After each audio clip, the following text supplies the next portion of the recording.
You can also find me at ontrivera.art.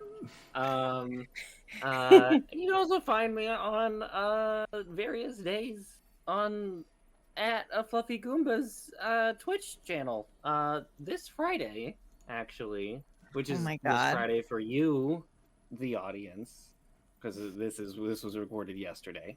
You can come over to Christian's channel to watch me, Dylan, Christian, and our friend AJ Husha Kid play Borderlands 1. It's gonna be rad. Swing by. I also do Atomless, Strategy Theologian. I ran Unicorn Hunt. I was in Redline. I was in Power Rangers. It's all in my website. Go check out my website, ontrivera.art. You can see my portfolio as well, and maybe commission me. There's a queue, but you know.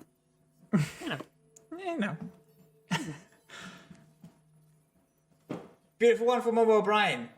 Hello, You go. I am Momo O'Brien. You can find me everywhere at Momo_O'Brien. I make content about immersive experiences. Look at the delicious dinner Matt made me. Ooh, tasty. Ooh, sausages and Wow. potatoes. Actually, I'm not Momo_O'Brien everywhere because friggin' Hive doesn't let you use underscores. So now I'm gonna have to change up my whole script. Really? Oh, I was Weird. mad. I actually didn't know that. I find it funny that a friend of mine is like really thankful they no longer have to use an underscore in their at, and then it turns out you can't use them at all. So I've several people who are like, "I'm upset about this." Very ironic. Also, keep in mind that like, yes, there's several sites right now. We're trying to be on as many of them as possible, but that doesn't mean we'll be able to interact with you on it. Hey, gang. Everything's in flux at the minute. Yeah. However, if you want to know where all of us are in like a collective, you can just if you go on and type in the Atomless, if there is an account which is about this show, it'll link to all of ours, and it will also we're not going to just make the Atomless on things that we think are just going to fail immediately. So if a thing begins to stay, then you can just search the Atomless and fix that. There you go. The Atomless is actually how you can tell if a social media is going to stick around. Yeah. There will only 100%. be an Atomless account if we know If we it's know sticking for a around. fact that it's staying. We around. are Nostradamus. Yes. We have talked to several economists, and therefore the Atomless Index is now a registered trademark. In fact, in development right now, we are working on a social media app that is just the Atomless. No one else. Yeah, no one else. It's exclusively us. Do you guys remember the Jeremy Jeremy Renner. Renner social media site? We're doing that for the Atomless. If you go onto your favorite app store and you type in the Atomless, it's going to be a social media where you can exclusively talk about the Atomless. We have invented the group text. Yes, exactly what we've done. Exceptional. Okay.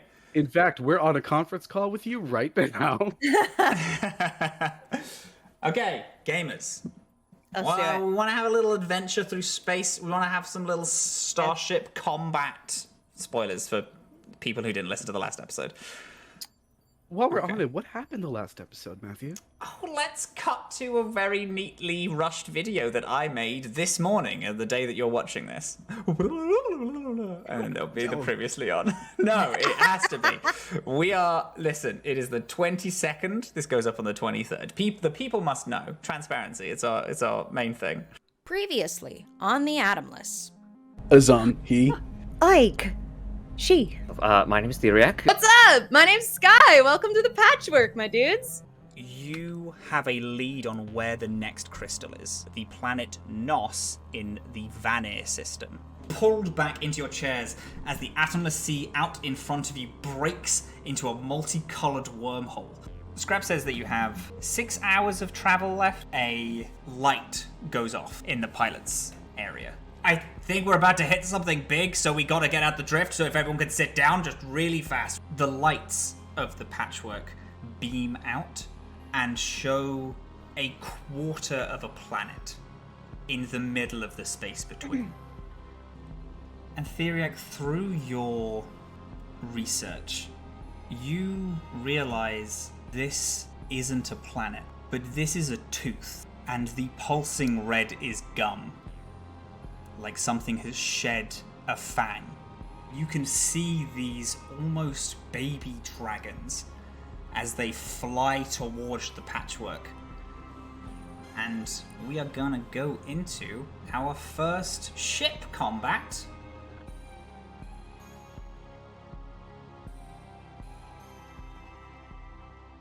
The excitement of children bounces through the underwater dome as they point wildly to the creatures that inhabit the sea around them.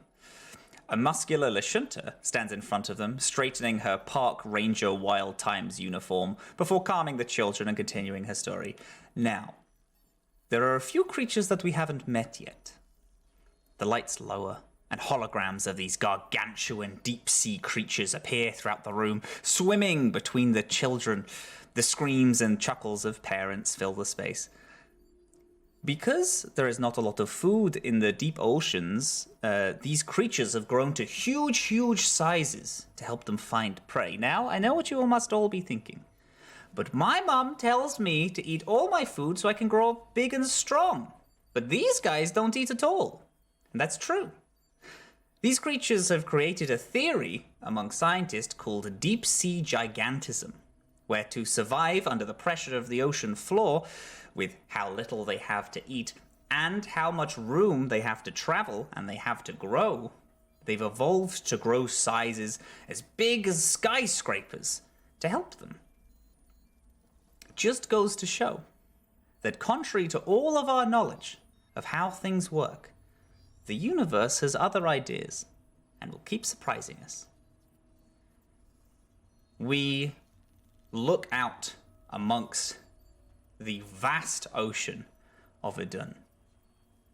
And then we look up toward another sea, another ocean, one far, far larger.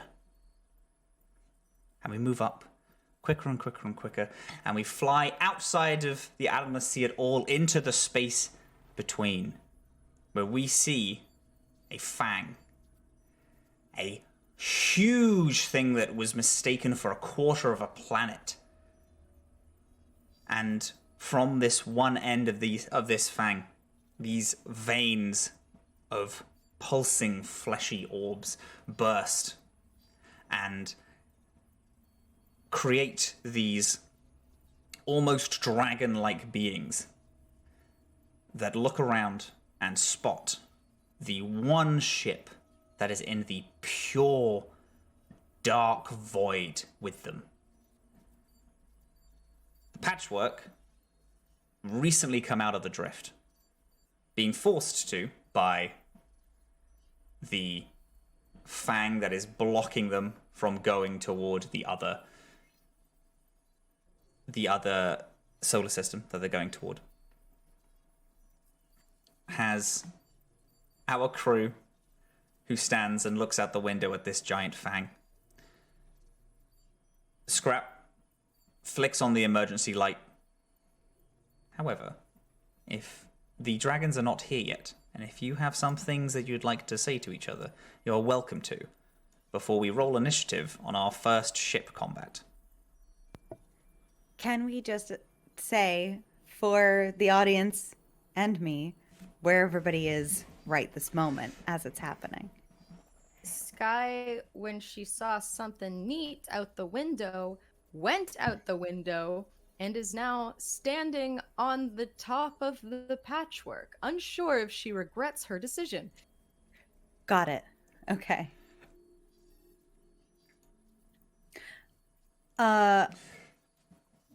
Scrap is just sat in the pilot's chair, looking like directly at this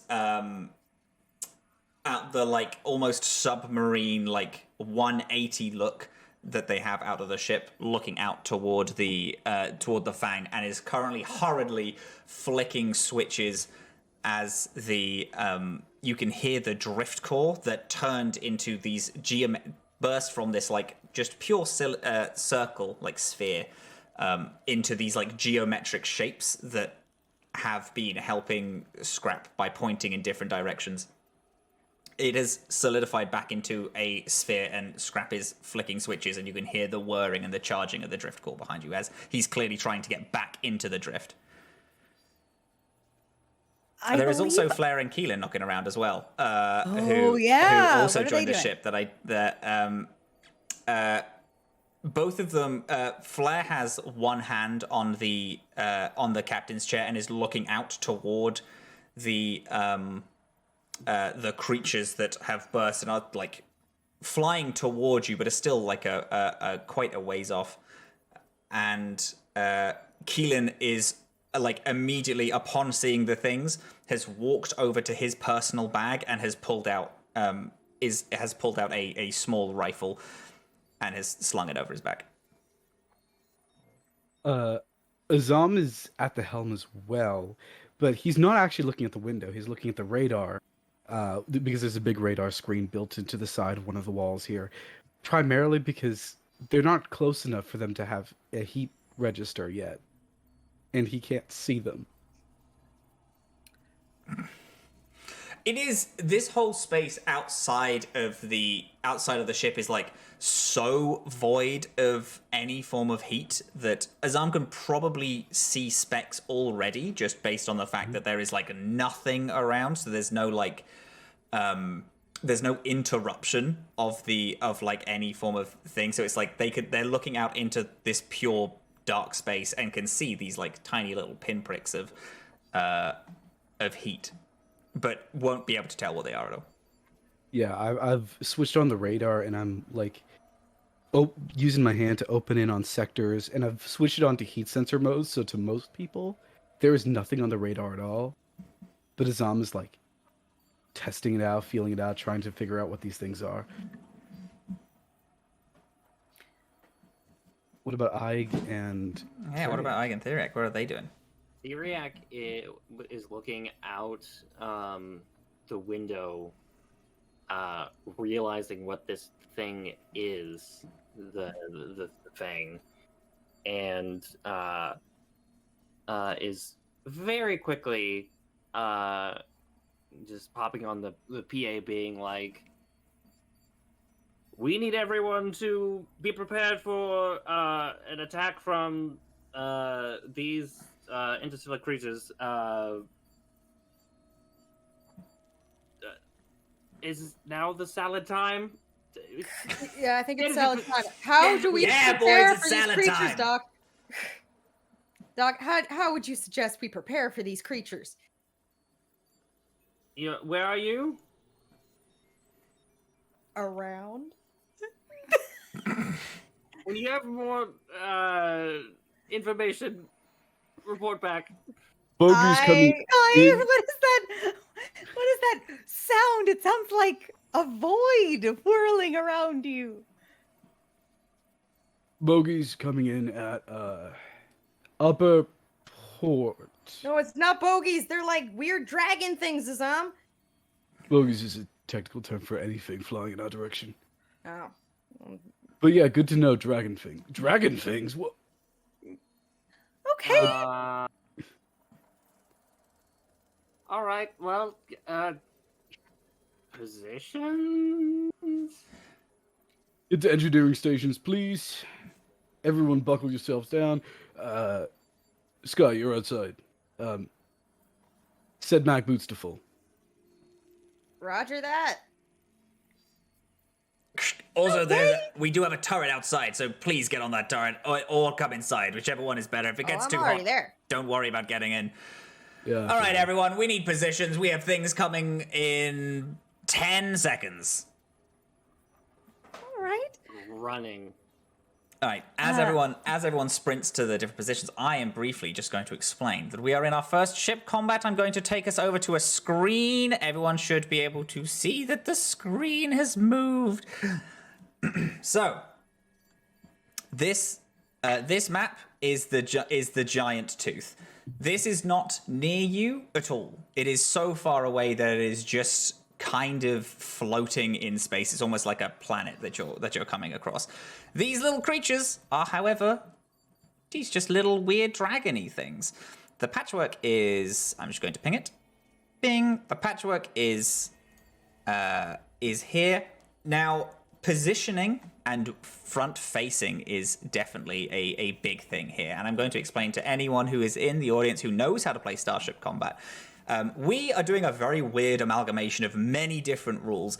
I learned how to do the Starship Combat, and then I read a thing where someone said it was really dull, so I read theirs, and then I just kind of mashed them both together and then added my own little things that I thought would be fun in it. So we are kind of playing free, loose, and sexy. I am going to just state right here, if I can freehand, I can. This is where the ship is facing. So the ship is currently facing left for everyone, and then these will be the different quadrants that I'm just going to write on here.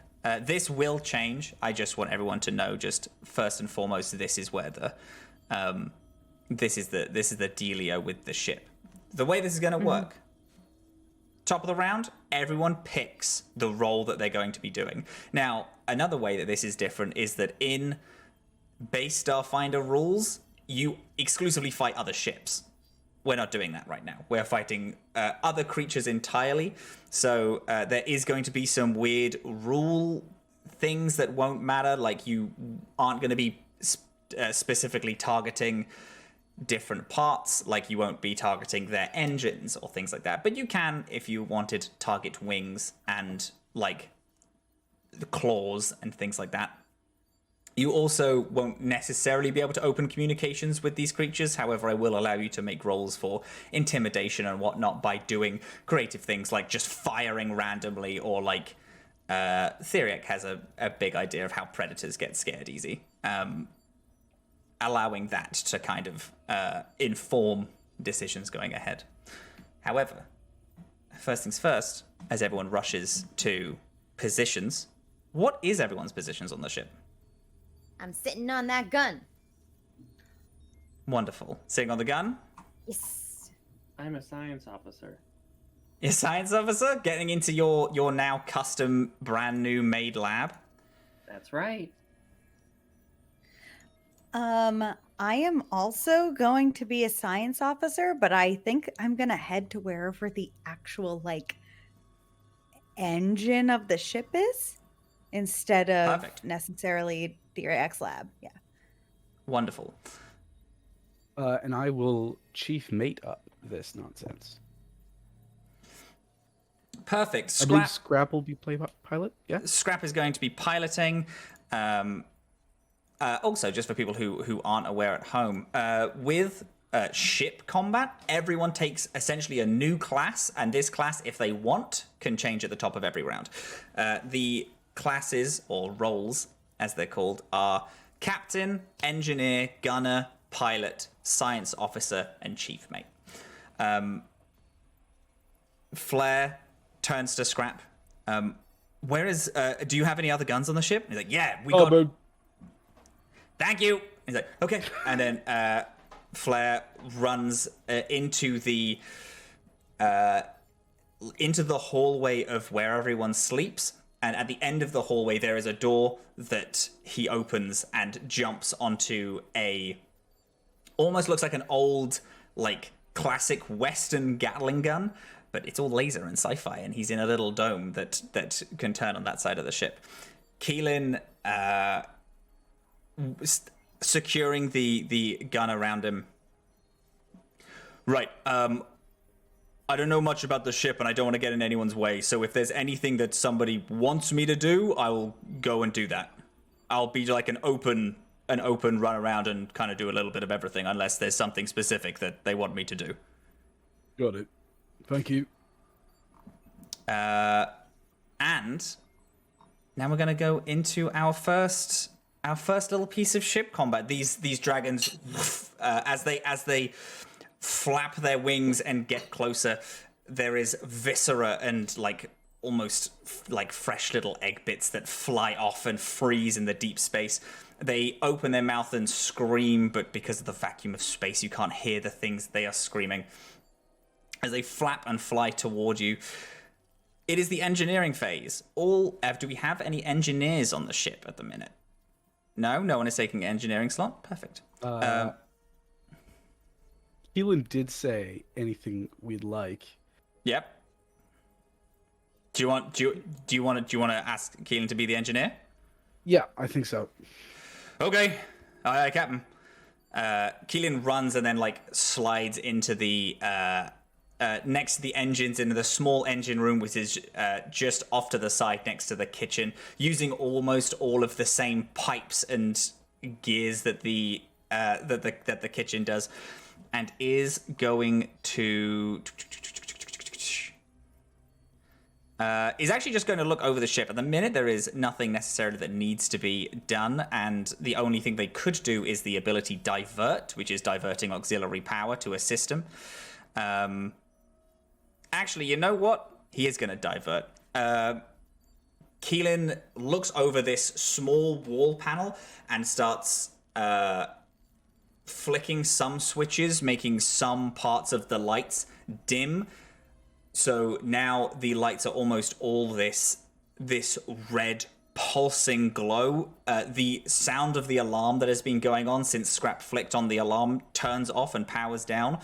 And Skye, you feel that the cannon that you're on, this laser cannon, there is like slightly more power in it, as there is this crackle of electricity that winds itself up the leg and then charges the like plasma port that's on the front of it, as he's going to divert auxiliary power to the weapons. So every 1 that you roll on the weapons is going to be a 2 instead of a 1. So you ignore all 1s.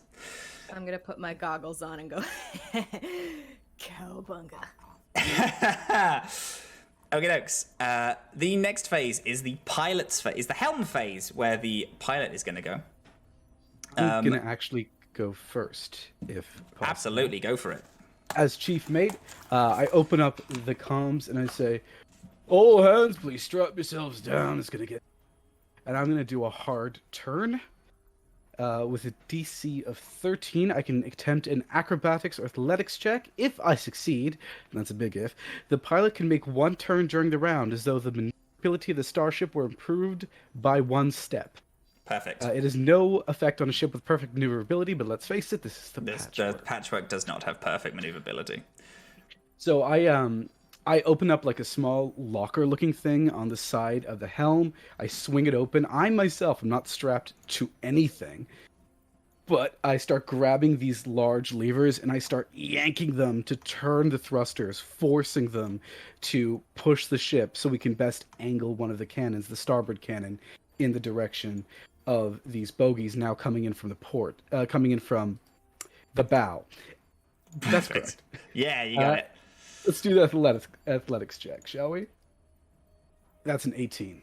18, perfect. So you how do you do this? How are you forcing this the ship to make this hard turn? I'm overriding there's a safety mechanism attached to this thing, and I have shut it off. It's basically a latch that covers the lever that can manually move thrusters. So I've shut it off, and I'm pulling the thrusters using all my strength, using this lever to the right position to best make sure that Scrap's in the best position to, keep us alive. The ship like wildly shifts, and everyone has to everyone has to steady themselves as it moves so like uncharacteristically smooth. It's moved 1 turn, which means that now for 5 hexes in front of it, the front of the ship is now no longer looking at any of the of these creatures. However, the starboard of the ship is, and with that, Keelin with the chain cannon is looking at this one which is closing in on them. Scrap is, since it is now the pilot's turn, Scrap is going to, after that whole thing shift, id is gonna... do we want to do that? I'm actually not sure. Do we want to do a stunt?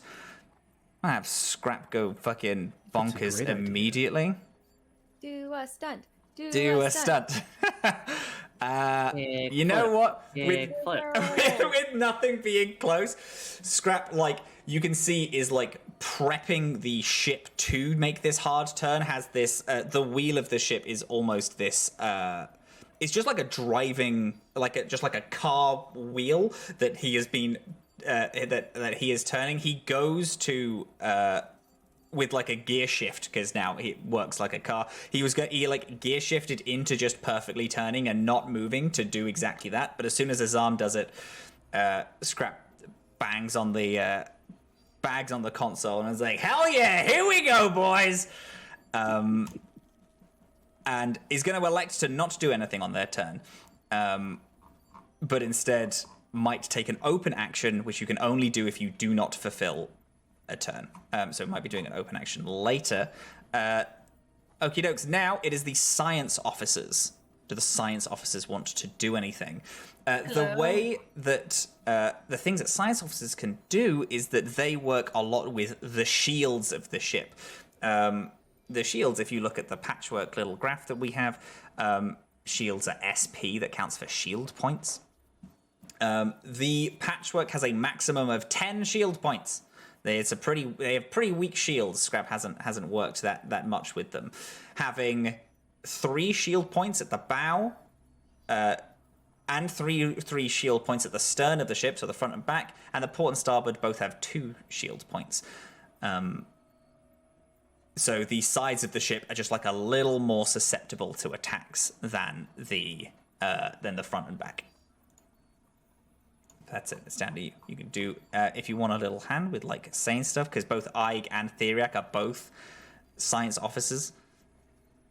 I'm looking through the different actions.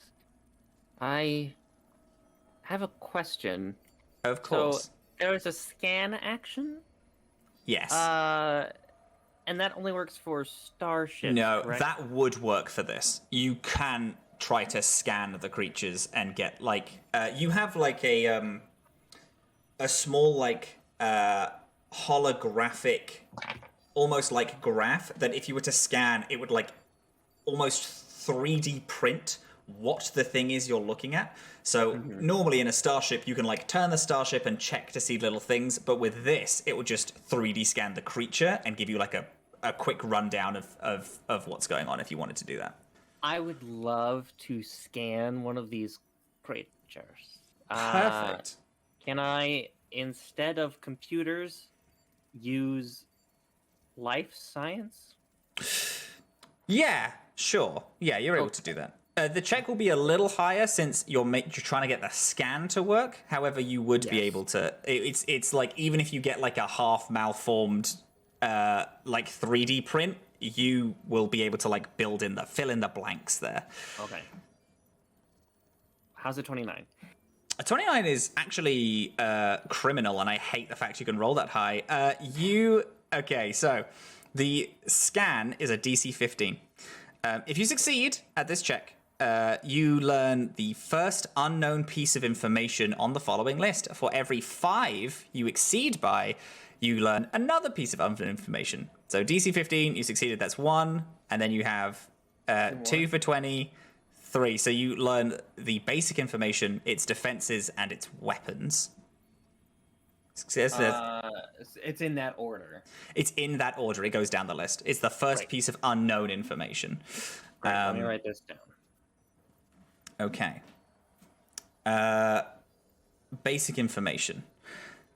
This is a large creature. If this were to be up close to you, it would get about 15 to, like, it would be for like mechanics terms, it would fit in a 15 by 15 foot cube. It is huge.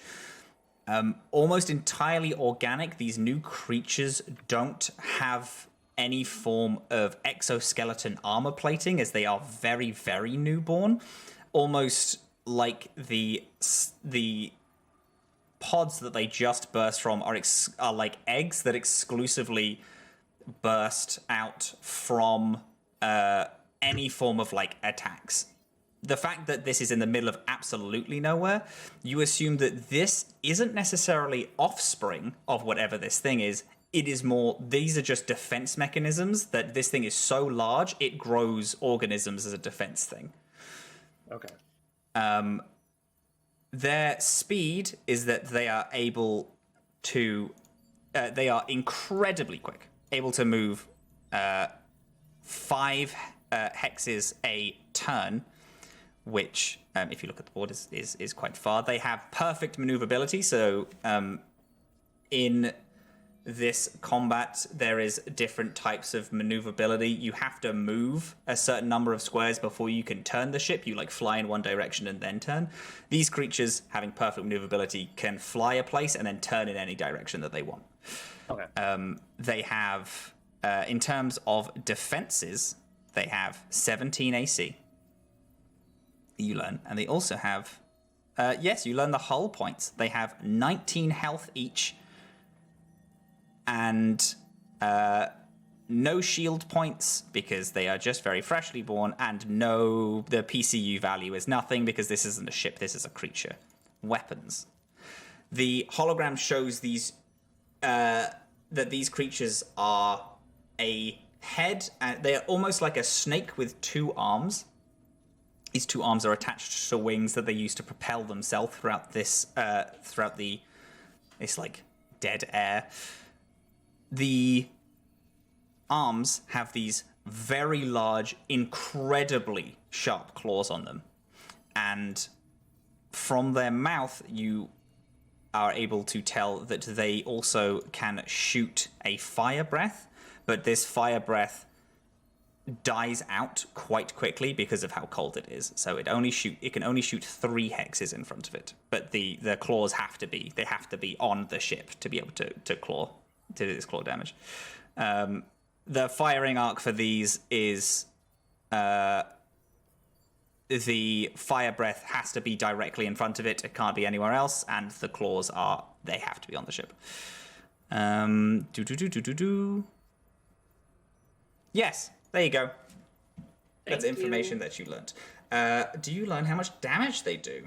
You have information about one weapon. Oh, well, you're supposed to only learn about one weapon. I gave you 2, so I'm instead... Oh, okay, including its fire arc and the damage it deals. You can pick the fire breath or the claws, and I'll tell you how much damage those do. Okay. I would like to know how much damage the... let me look. How about that claw damage? The claw damage, they get a +10 to hit, and it is 4d6 + 4 is the damage that it does. Ooh. However, it needs to be on the ship to be able to do this. And by on the ship, just like close enough to it that it can claw something. Will it, like, on the map, will it, like, be just, like, adjacent to... It's adjacent to, yeah. Okay. Yeah. They won't stack. No.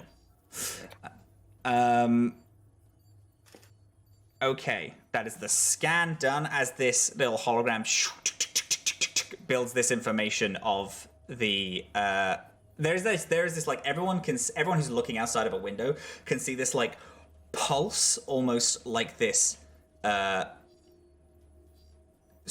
EMP sonic boom-esque pulse that shoots out from the ship, and as it falls over this dragon that is closest to you, it like glows blue as the ship is reading information from it.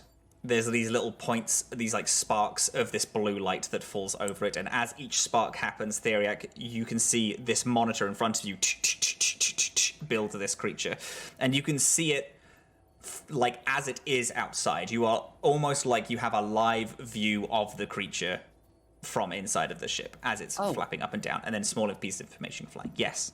Does it have a name? Doesn't. The species? As you scan, it does hit up like name and species, but both of them are filled with with question marks. Cool. This bizarre, undiscovered species of creature. We can all communicate with each other through the... Everyone has open comms. The comms, right? Yeah. Yes. The ship is also small enough for just screaming. If you scream, someone will heal you. Sure. Okay, so yeah. No, it's still your turn. Is communication like a free action? Yep, that's fine. I will relay that these are fast. They got the breath. They got the claws, and that the claws are quite strong. They're not faster than me, Doc. They're probably Dr. fast. Theriac, Dr. Theriac, are they sorry, are they intelligent or should we just shoot?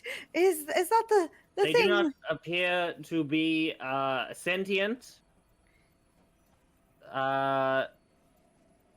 It would be a shame if they were to die, but I could live.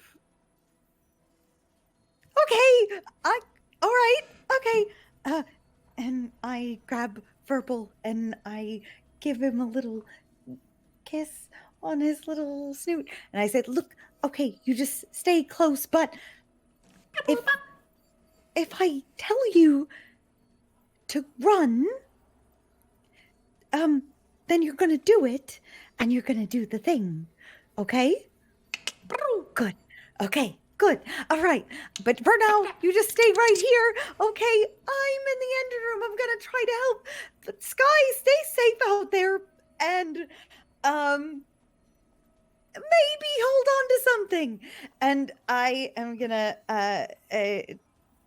kind of have a little yell at the engine room and just say, we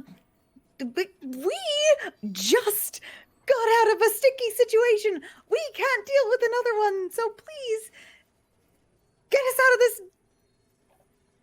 damn fix. And I'm going to EMP blast with the shields. And I will get the +5. Because I have Verpal with me, I should get a +2 additionally. Okay, sure. So, with the EMP blast, the EMP blast initially targets only the first surrounding hex of everything. However... Oh, is there nothing there? There is nothing there, oh, no. Of course. Okay. However, 1, 2, 3, 4 hexes away. Okay. Is this first little fleshy dragon. And with EMP,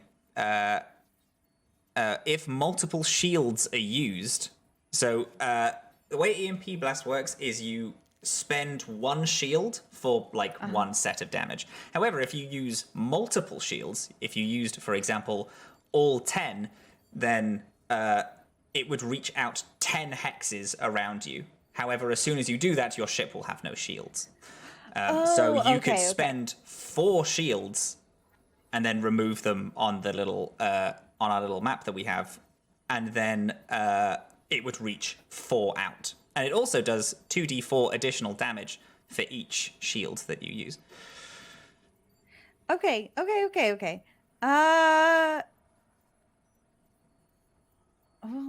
okay.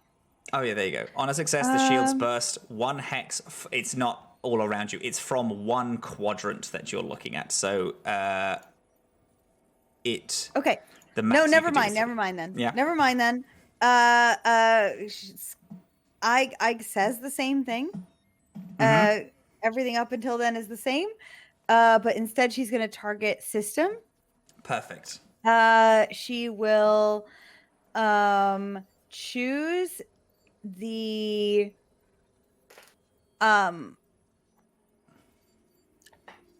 she's going to choose the weapons, because we haven't fired yet. So she's going to choose the weapons. So let's see. We're going to do a computer's check. Yeah. You need a computer's check, DC of 13.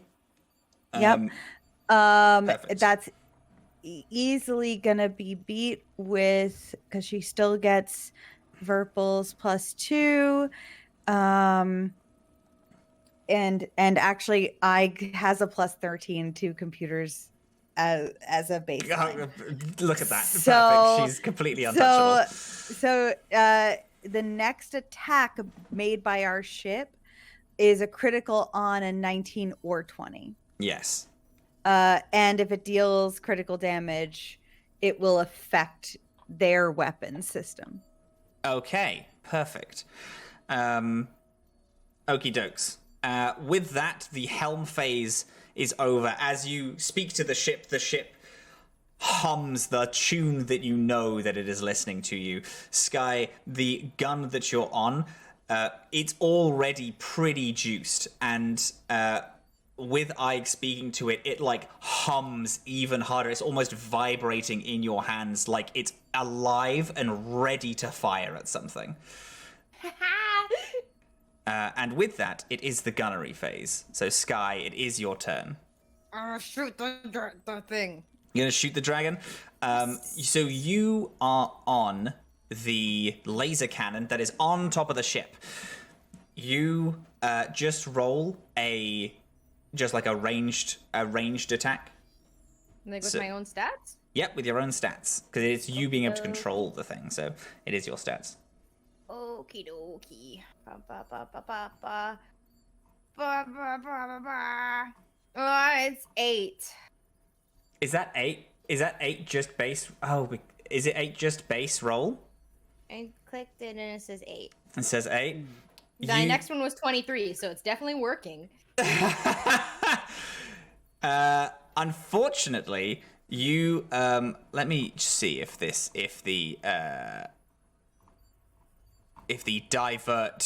divert power that Keelin did does in fact change anything for you. It doesn't, no. So the gun vibrating in your hand, you can hear that the gun is like screaming something in like furious war, like let's fucking go. The gun is screaming, and Skye, as you aim to this dragon, you and this pulse, this huge cannon of plasmic energy fires out toward the dragon. But because of how powered up the gun is, it just and recoils so hard that you fall down almost, and it flies far off into the air. I'm gonna get up and we say, "Oh, I'm glad nobody saw that." Next time. Perfect. Then Flare is gonna go. Skye, you hear it.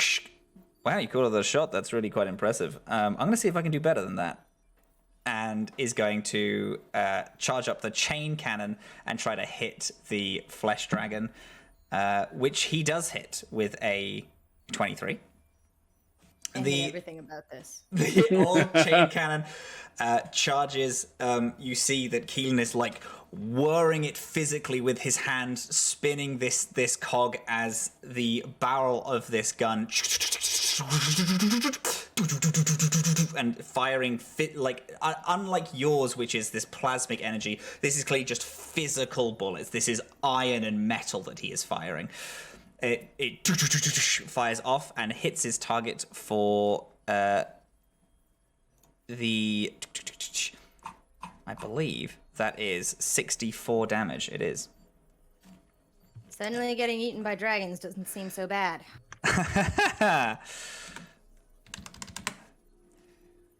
He fires out, dealing 14 damage. This creature, as it flaps its wings and flies towards you, gets hit, sprayed with bullets all through it. Skye, you can see it open its mouth in fury as it screams and then looks toward where Flare is and where this gun was fired and starts flying straight toward it. It is now all of the dragon's turn.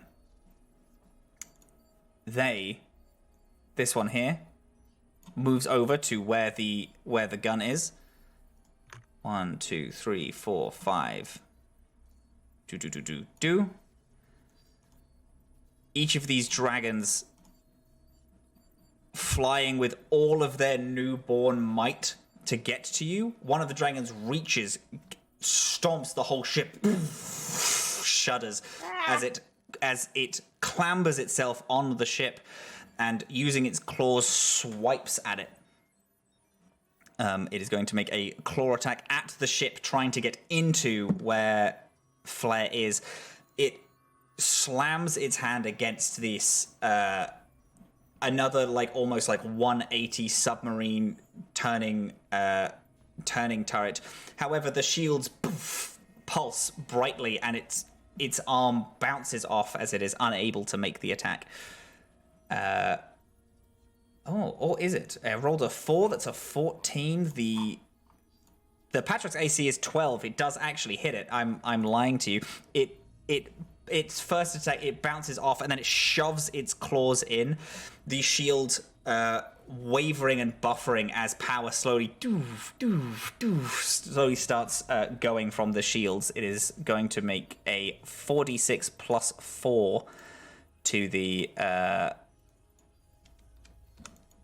46 plus 4. Good grief. That is 18 as it breaks through the shields, almost like glass. The shield shatters on the starboard side, and it shoves its hand, ripping this huge noticeable scratch into the glass.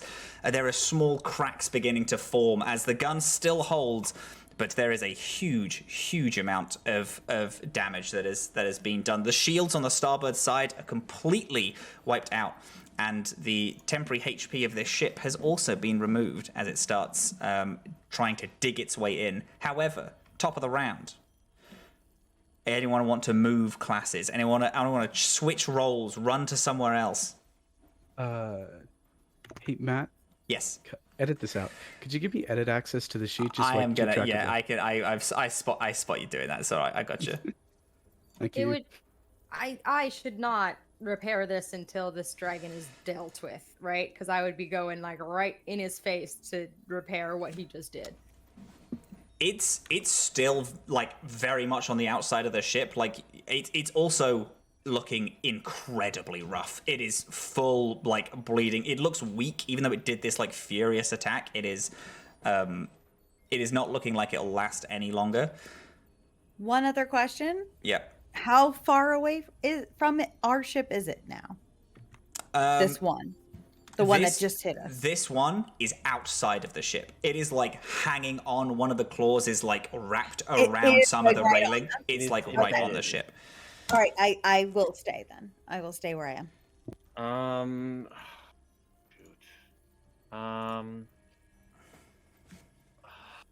There's so much to look at. Hold on. There is. I appreciate that it is a lot to take in.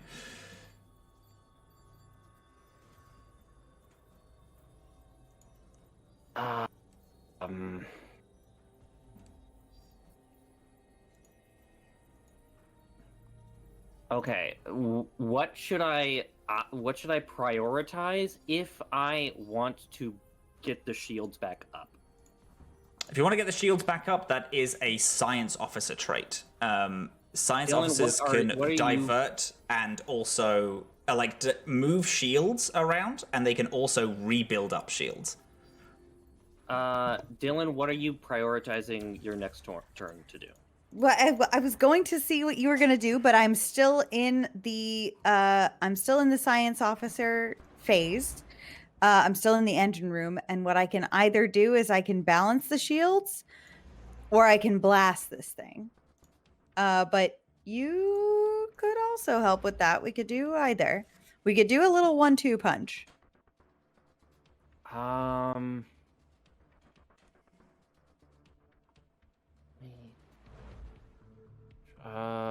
God, I feel like I have to make a decision right now.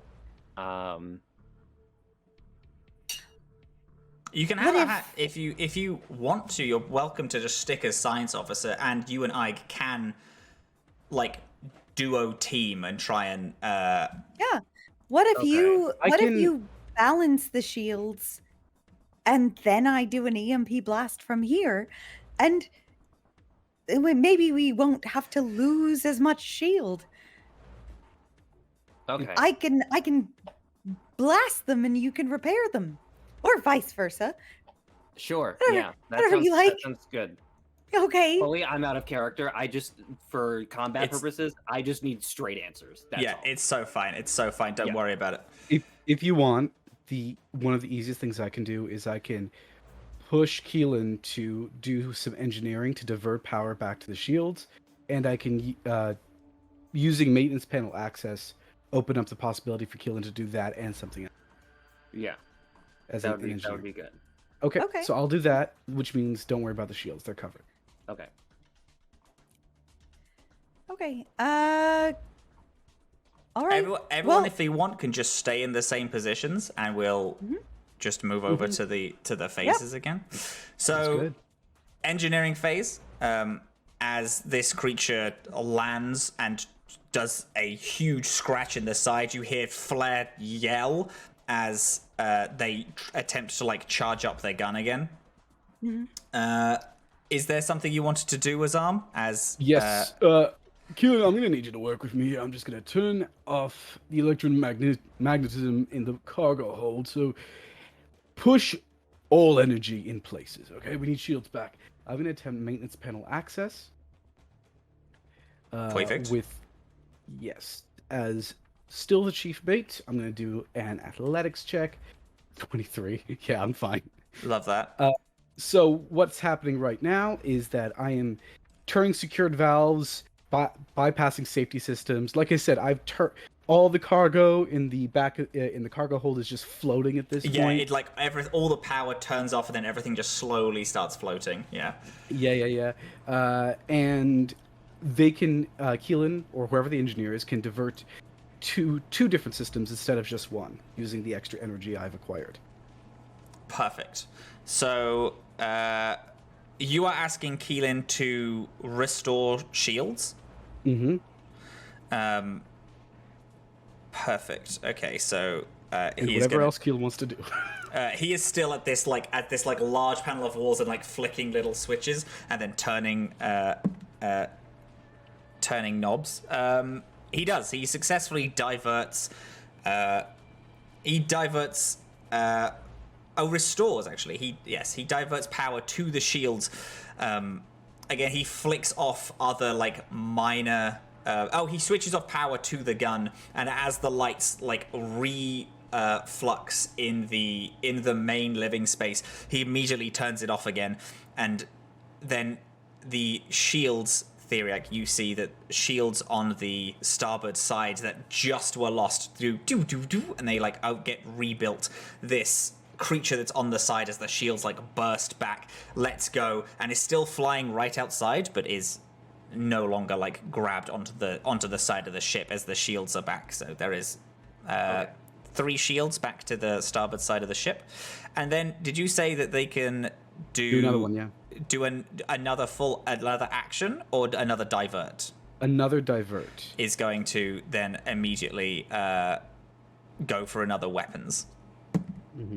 The Yep. max amount of shield points on the starboard side is 2, right? Yes, it is. Yes.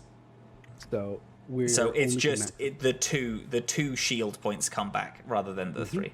Excellent. Switching off more panels since they just like restored some shields, so there is a lot of energy going over there.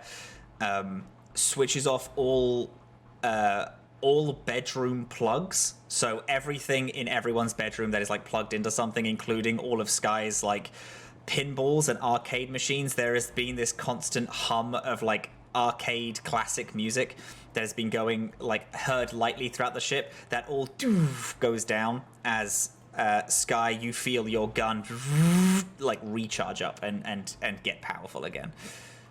Make sure not to miss this time. I was aiming for you. Well, make sure you don't miss this time. It is now the helm phase. So, Scrap, everyone hears like in their ear. Okay, I have two options. I can fly as fast as I fucking can away from these things, or I can try to get us back into the drift. I won't be able to do it now, but I can at least start the process of getting us back in, because I have a feeling that these guys mean business. We can't do that. Yeah? There are other people that are going to come out of the drift, and if they are unsuspecting and they show up here, they'll deal with the same. If we fucking die here, we're gonna be useless to everyone. We're not going to die. We're extremely capable. All right, fuck it. This ship's been through worse, I guess. Sure thing. Everyone hold on tight. And then slams the engines and is going to fly forward. Not activating any form of drift. Is just going to move your starship up to its speed and can make any turns allowed by its maneuverability. So the Patchwork shoots off ahead. It's going to make moves 5 and then turns. So it's the dragon that let go as the shields turn back on is left in the dust as it flaps its wings and engines burst in its face. The Patchwork flies off further into the dark space. Yes. Can I ask something? That happened during the helm phase. Can we do something simultaneously? You absolutely can. Because can I do an EMP blast as you fly us away, so that in addition to flying away, we also expel shield energy to attack it? Absolutely, you can do that. Yes, 100%. Great. Okay. All right. So I want Eig's speech to be what inspires that. It's going to be a 16, 17, 18.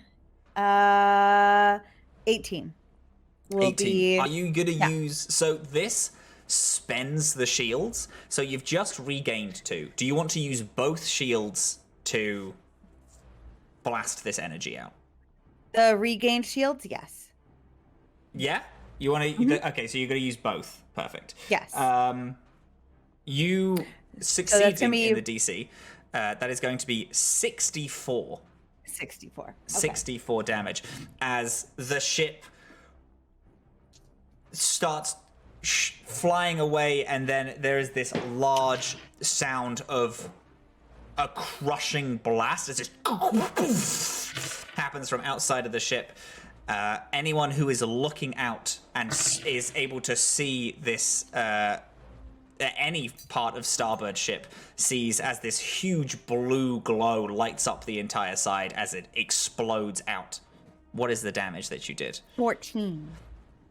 As the shield flies out, it hits the dragon full wave, and the dragon is like almost like it flew into just a side of a solid rock. And there is an explosion of blood that is left behind of this shield as that dragon dies as the Patchwork ship flies away from it. Okay. Perfect. Beautiful. Well done. You've defeated one of the dragons around. It is now Theriac, if you have something else, if you have something you'd like to do, you can rebuild the shields, you can divert energy. Yes, could I please recharge the shields? Absolutely, you can. I'm going to recharge the shield in this quadrant, assuming that this guy is coming. Yes, absolutely. Yeah. Okay, let me roll. And that's a computer's check? That is a computer's or a physical science, DC of 17. Please, physical science. 29 again. Perfect. Yes. The You, upon seeing your 3D hologram of the dragon, you've been able to see all of its movements as it's essentially locked in this scan. You see it explode, and you know that that's that the shields have just been spent. Pressing buttons, diverting power with different panels, you are able to recharge the shields again on the starboard quadrant. Perfect. Wonderful.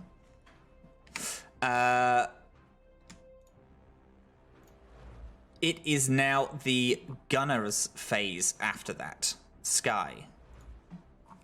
I was thinking, since the dragon is gone now, I would do engineering. Is that okay? Or did we miss You'd that? have to say that at the top of the round, since you are still on the gun. There is another dragon on the roll 20, which I imagine that everyone is on. Yes, you can spot. There is this other dragon that is coming towards you quickly, and from Theriac saying how fast it is, you know that it can reach you, and is attempting to. So No, you could. it won't, because I'm going to shoot it out of the sky Hell yeah, go for it. with a 21. Hey, very good. With that 21, roll me the damage of the laser cannon, which is 2d4. However, Keelin made it so that if you rolled a 1, you just say that you rolled a 2. So you ignore all ones. 6. 6. Beautiful. The laser cannon that you point toward the dragon, it whirs, and this time you are ready for the recoil. As it fires, there is this silent missile that flies out and hits the dragon. It again does this silent roar and is injured for that 6.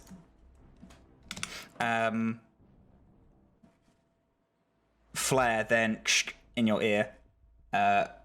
Oh, hey, you learned from the best, did you? Nice, good job. I'm glad you're learning how to fire. I don't have time for your banter right now. If you didn't notice, I'm a little busy. Keelin charging up the chain cannon also fires. Hundreds, you can't even count how many different bullets fire out, since the ship is still turned on its starboard side. All hitting through the dragon, but unfortunately are unable to stop it as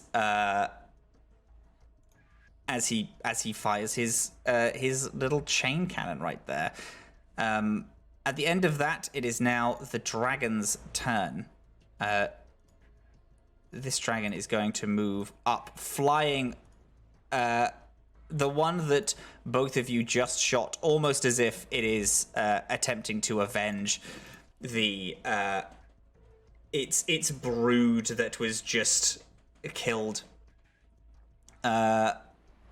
Flies up the ship and is going to try and swipe at the which quadrant is it in? It's going to try to swipe at the same quadrant that its brood was previously on, making a nope. That does again. It's that plus 10. It does in fact hit. Swiping out with its claws, it's going to try to make it makes another attack, doing that 46. Doing an 18 damage as again it swipes the shield, breaks again. The buffer that you are all that the shields have been making are proving useful, protecting the hull in the ways that it can. However, these creatures are just so strong that they are breaking through, and because it did so much damage to the hull, it slams its claws at the same gun that Flare is on. However, the cracks that were already in the glass now burst out, and the chain cannon that Flare was using gets almost torn out of its sockets, becoming completely unusable as Flare runs out, slams the door, and there is this of an airlock as the guns that Flare was using have become unusable. So you now all have, unfortunately, one less gun. You can repair it. You are able to repair if you're able to get inside of the... if an engineer is able to get to the gun, you can fix it. However, at the minute, the guns as a whole are malfunctioning. Are they glitching, malfunctioning, or wrecked? They are malfunctioning at the minute. That's good to know. They are not wrecked. This other dragon that has been approaching is not close enough to you all yet to be able to fully attack. However, it is close enough to for its fire breath to be effective, targeting the front of the ship, seeing that the ship is turning and not wanting to hit another member of its brood. This flesh dragon slightly further away roars its silent roar as an energy builds up in its throat and is going to fire out a fire breath, hitting the ship again. Doing an additional 8 damage, but this time to the bow of the ship. Bow shields are down. So now the bow shields and the starboard shields are down. However, the hull of the bow has since that has not been attacked yet, its temporary HP is still there. Unable to fully break through the hull, this fire breath just singes parts of Scrap's view in his little window. It is now the top of the round again. Does anyone want to change their role on the ship? I'd like to try and fix that gun, please and thank you. If I could parkour in there. Yeah? Please. Perfect. So is that you becoming an engineer? Yes. Perfect. Anyone else want to change anything? Everyone else want to stick with where they're at? I think, actually, weirdly enough, I'd like to be a gunner. Yeah? Perfect. So the one gun is unusable. However, Skye announcing that she is going back inside the ship. Ike, do you want to go to the gun on the top?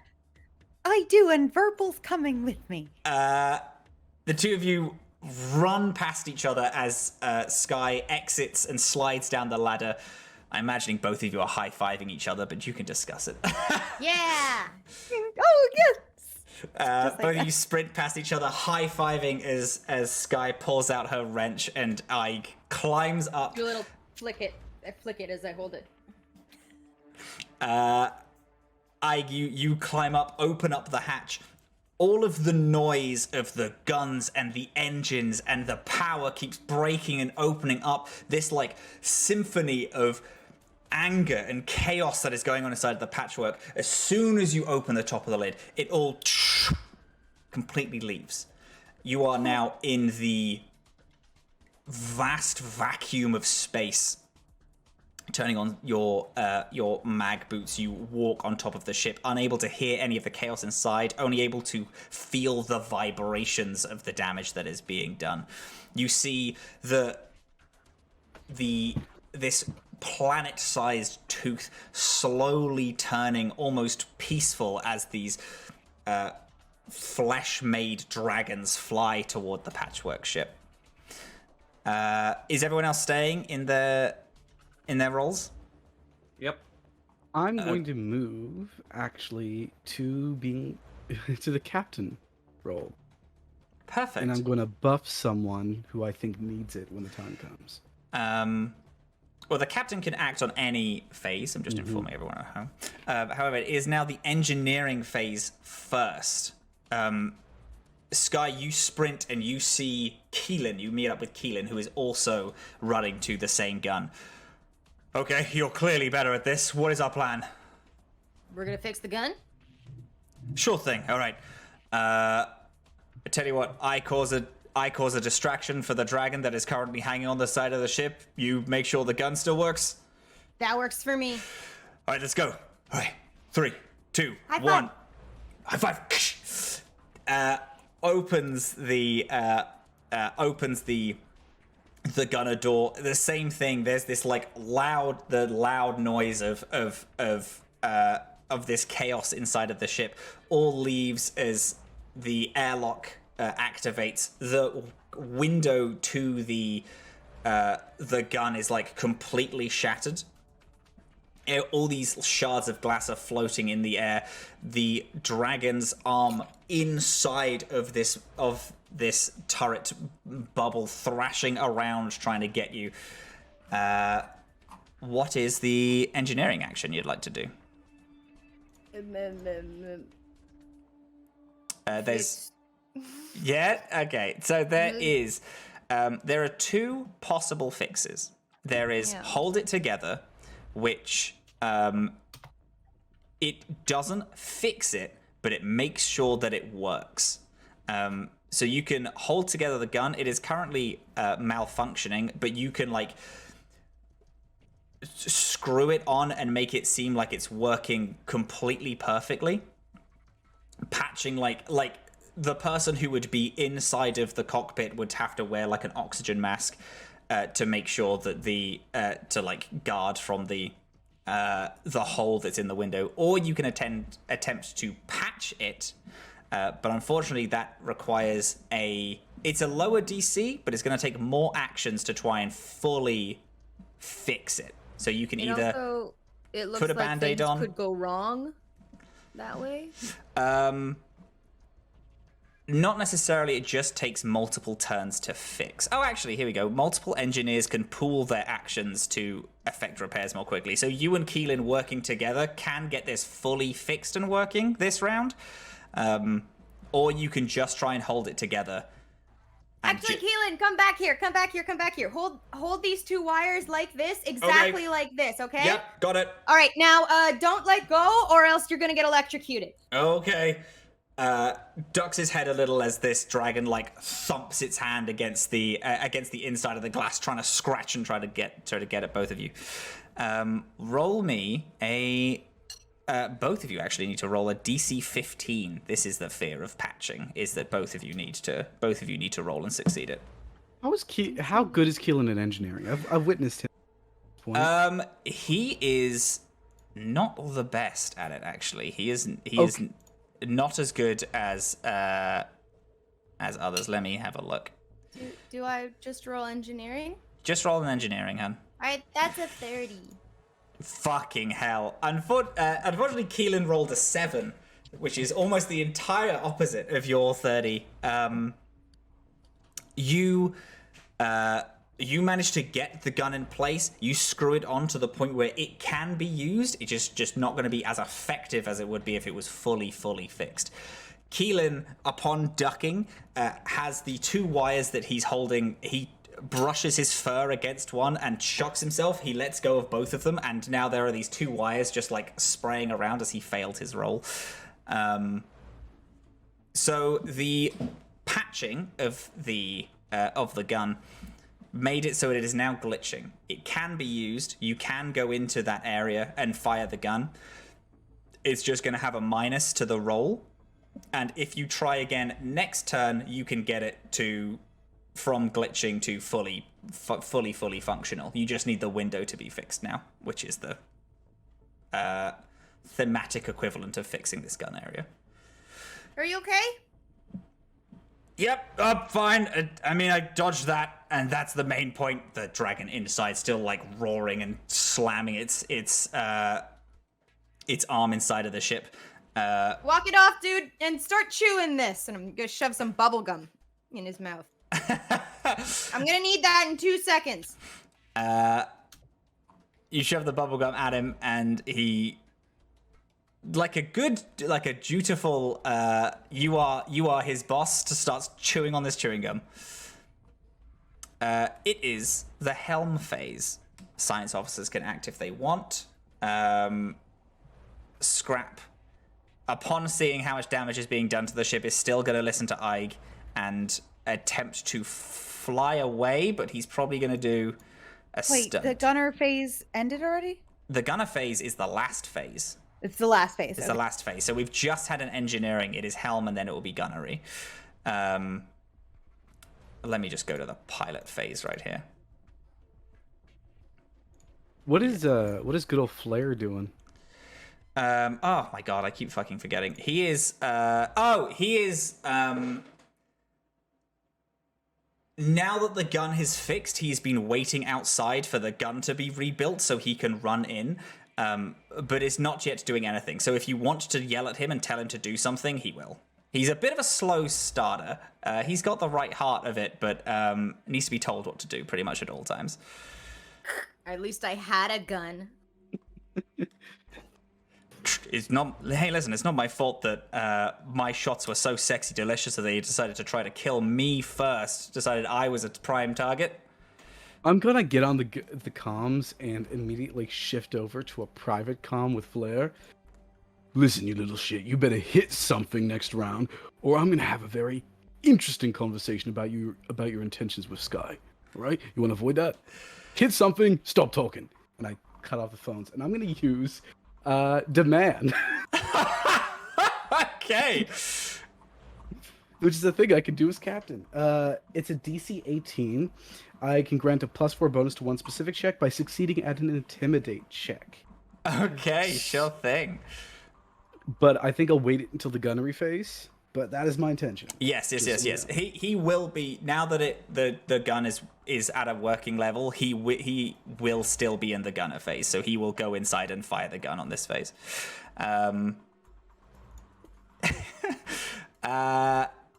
Okay, Scrap is going to. This is nobody can fly through. Move through one hex occupied by enemy starship. He is gonna. I want to see if there's like a full. I tell you what. All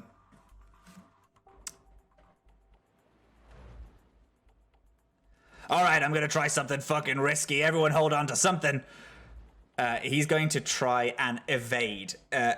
He's going to try the stunt evade, which is he moves up to 5. He has to succeed at a piloting check. If he fails the check, then the AC of the whole ship is going to lower. But if he succeeds, it's going to raise.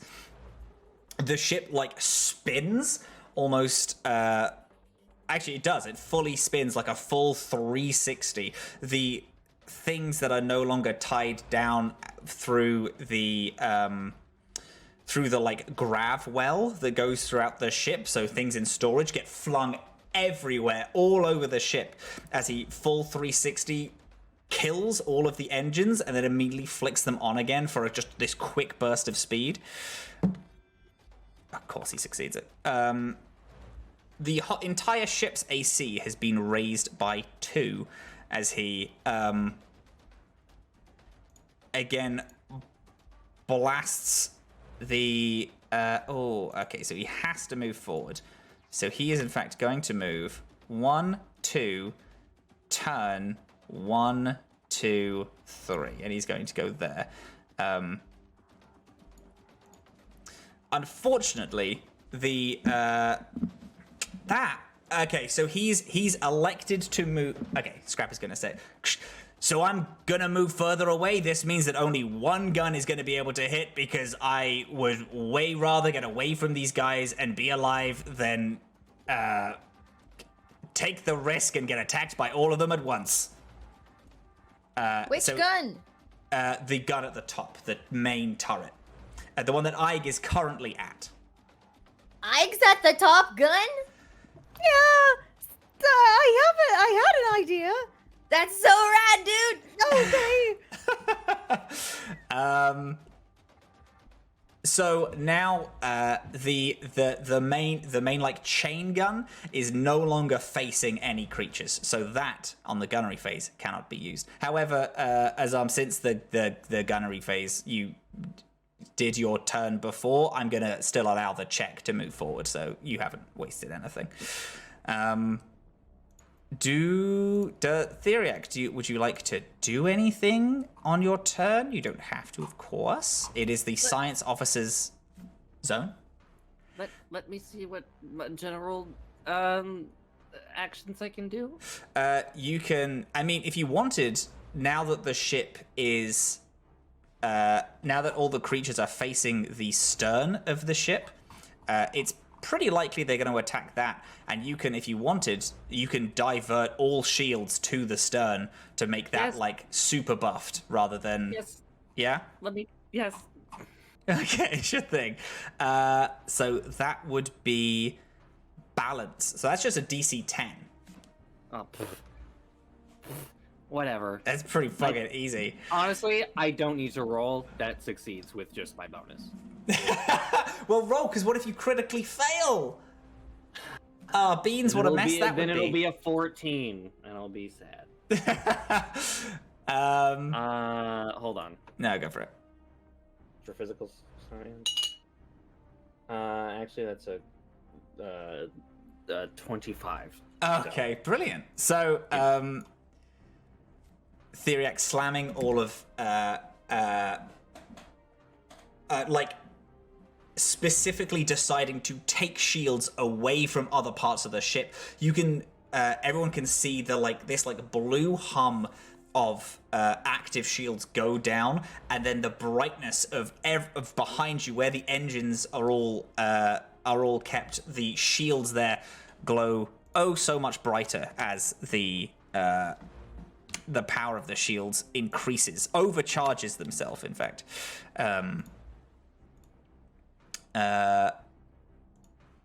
Perfect. Okie dokes. It is now the gunnery phase.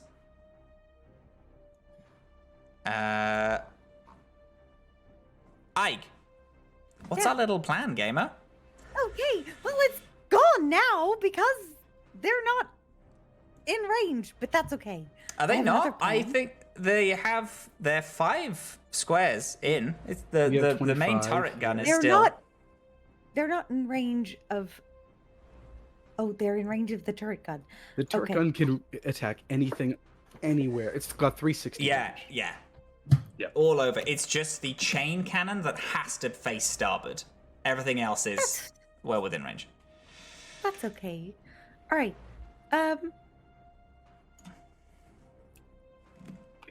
To say, okay. Now's good. Okay, Purple, and I'm going to fire. Should I just do this? I'm just gonna do it. Yeah. I will. Sorry, I was in the wrong spot. Give me one moment. I will shoot. I will shoot at the closest guy. Perfect.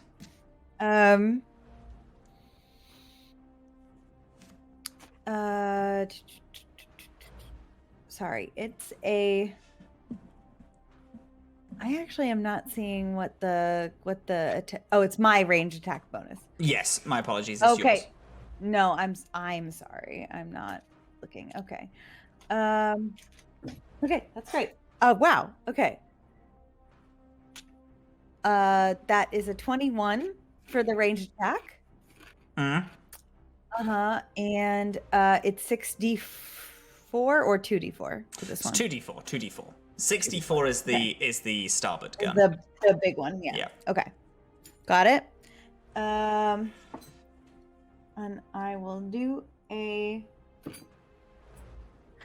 5 damage with the gun. Perfect. And then Verpal. I think that Verpal, you know, for how Verpal has like a little anteater snoot and how they're Yeah. a little like long. I imagine that it sort of starts to vibrate like a trumpet would. And if we weren't in the vacuum of space, I think it would sound a little bit like a little trumpet. But instead, electricity comes out of it. And shoots also towards it. Like just it's not, it's a 19, but I just laughed because Verpal actually rolled higher than me, but only has a +2. But yes, it's gonna be a 19. Does that hit? Yes, it does. Yes. Okay, so then Verpal does 1d4, which is a +1, which is a 3.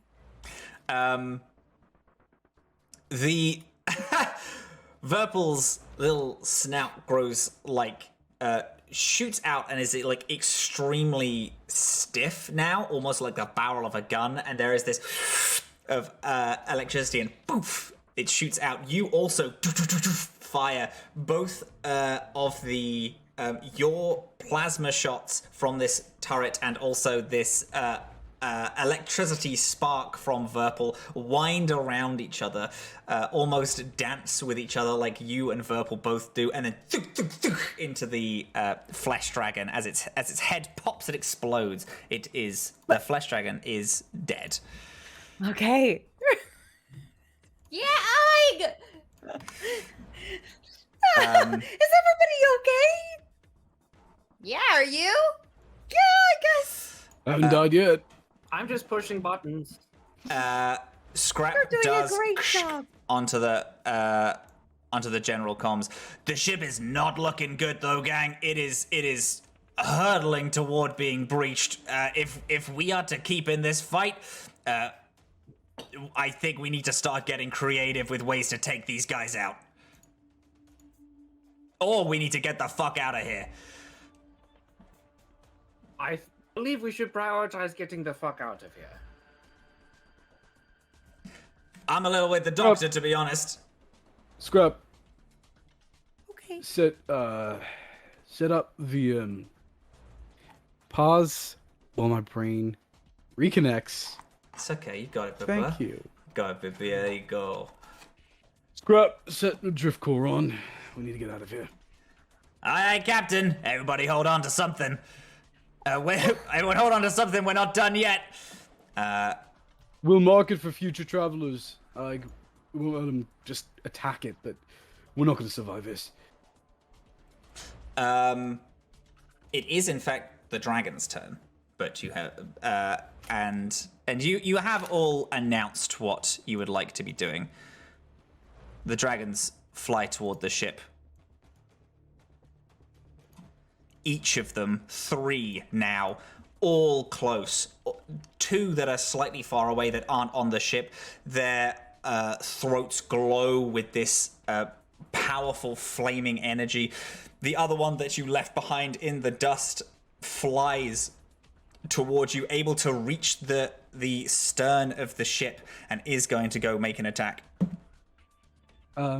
Because I didn't get to do anything this round due to unfortunately the gun not getting... You can do something. Yes, you can. I do apologize. Yeah, you're able to do something now. Oh, you're okay. You're okay.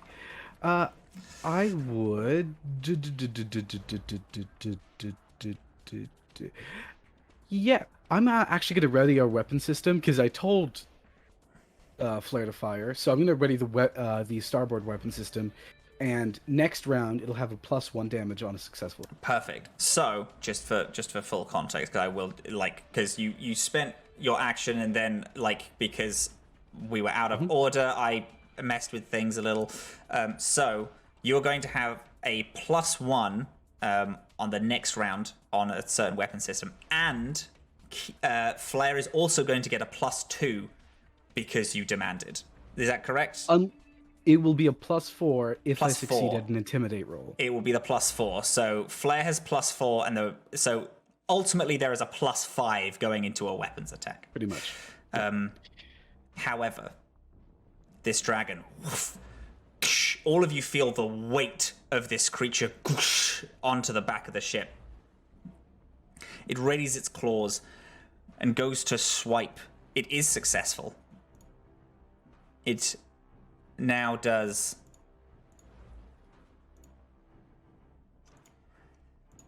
its claws bury or attempt to bury into the ship. There is this hum and as it slowly pushes its way through these overpowered shields now. Each one of them like individual walls that it is breaking through as it does 15 damage to the ship. All right. Each of the shields breaks. The fresh, clean, temporary HP of the stern of the ship breaks. And it reaches the hull. Scratching. Scrap sees behind. There is a small spark that he notices. Really quick, he gets on all comms. Everyone put on your oxygen masks right now! Right now! It's just about to breach the ship. We are about to lose all of our oxygen. The creature tears you. Everyone who's in the main part of the ship sees this huge claw burst through the back of the ship.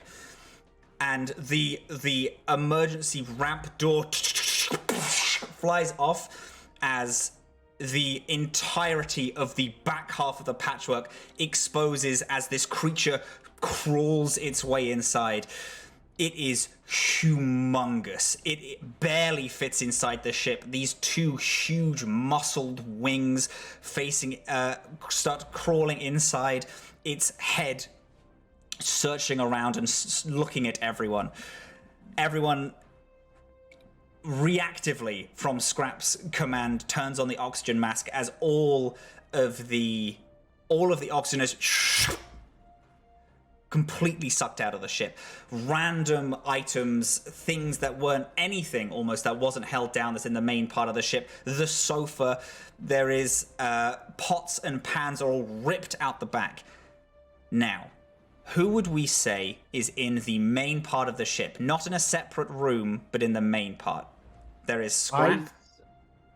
I think that would be me, actually, because I'm the one running back and forth to things, making demands of people.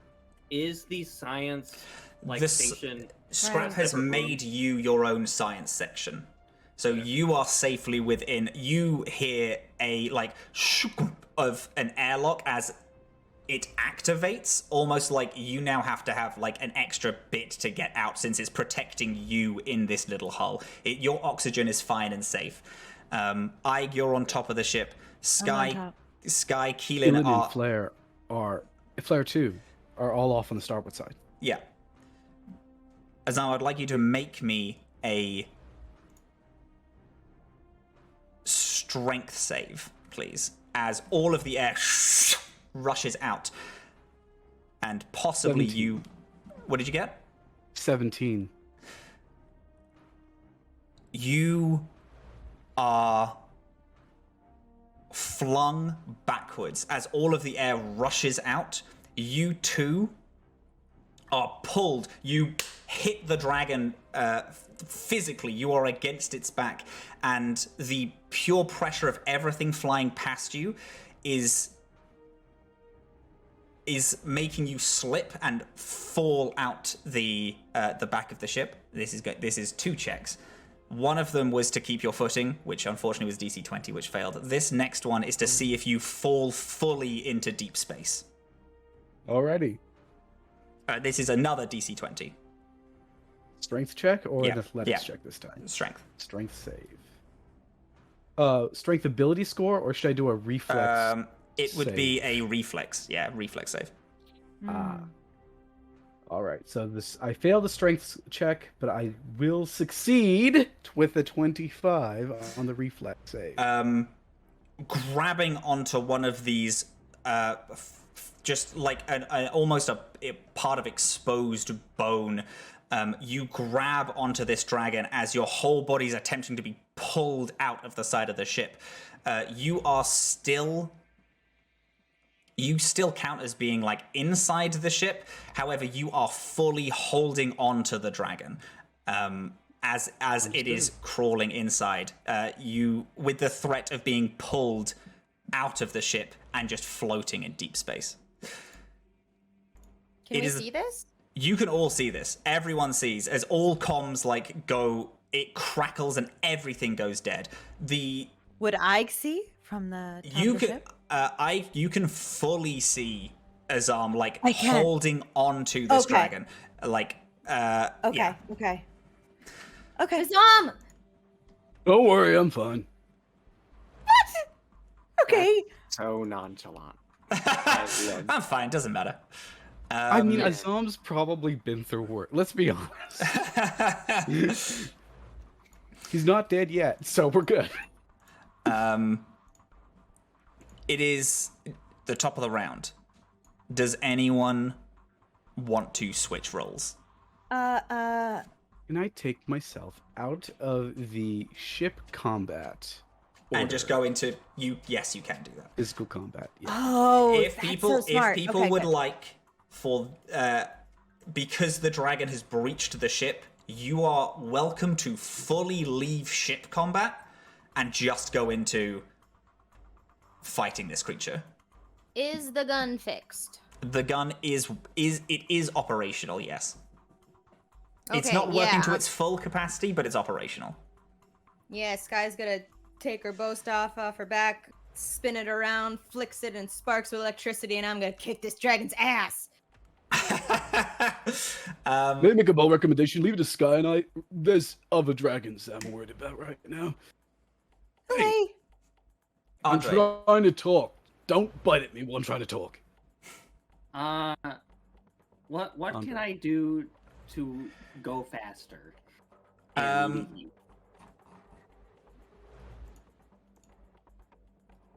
Would that be like would that be more of an engineering thing? Mm-hmm. yes. You can switch Yes, to 'cause you engineering could- if you'd like. You could take Uh, us out of malfunctioning too, if you wanted. for the guns. We're not in malfunctioning anymore. We are in We're wrecked. glitching. Oh, we're glitching. No, glitching. We're, Yeah, the gun- we're not the wrecked. guns- Thank Or goodness. the guns. The guns are fine and operational. Like, they will do for now. They're arguably not a priority. Do you want... Okay, you want to go faster, yes? I would like to leave the vicinity as soon as possible. I would like you to give me a physical science check. Okay. That is another 29. You being trapped in this room and thinking of all the things you can do, the shields are all down. Aside from possibly rebuilding them, there is not much you can do. The EMP, you're not able to like pulse this dragon out. You are racking your mind trying to think of a possible solution to this problem. You remember a scan that you made, not on this ship, but on Wild Times. You remember when you scanned the crystal that it can be used as an extremely potent energy source. And since you have experimented on your Sentinel, the crystal is in the same room as you. And if you wanted, you would be able to hook this crystal up in some way to power the drift core. Charge it up immediately. It does come with its own risk, because if you overcharge it, you will burn the drift core out. But you do believe that you probably would be able to.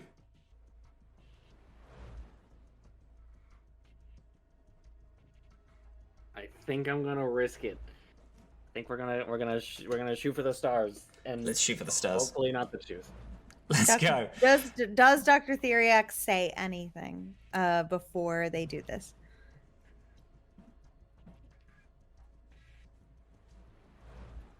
Everyone, I'm going to try something. Be prepared to go very fast. Is that Always. clear? Like Moment's notice. faster than like drift core fast. Let's go! Okay. And This is gonna be another DC 20 Okay. to hook this up. If anyone has any bonuses, you can give them now. Everyone is in open communication with each other. Azhaam, I know that a lot of your stuff has to be verbal, and you would be able to give a verbal boost if you could. If we're still in ship combat, that does not count, right? Because I'm gonna stay. I guess staying in the ship. If you are welcome to do That's either. what You can I'm you can drop. Yeah. Essentially, I'm allowing you to drop your ship combat turn to just do something else. Like I want to do this thing, and you can drop it if you want to do something else. No, I'm staying on the ship combat because yeah. Okay. And this is a physical science check, yes? It's gonna be a physical science. You can give me an argument for another thing if you would like. Fully, that's the most logical.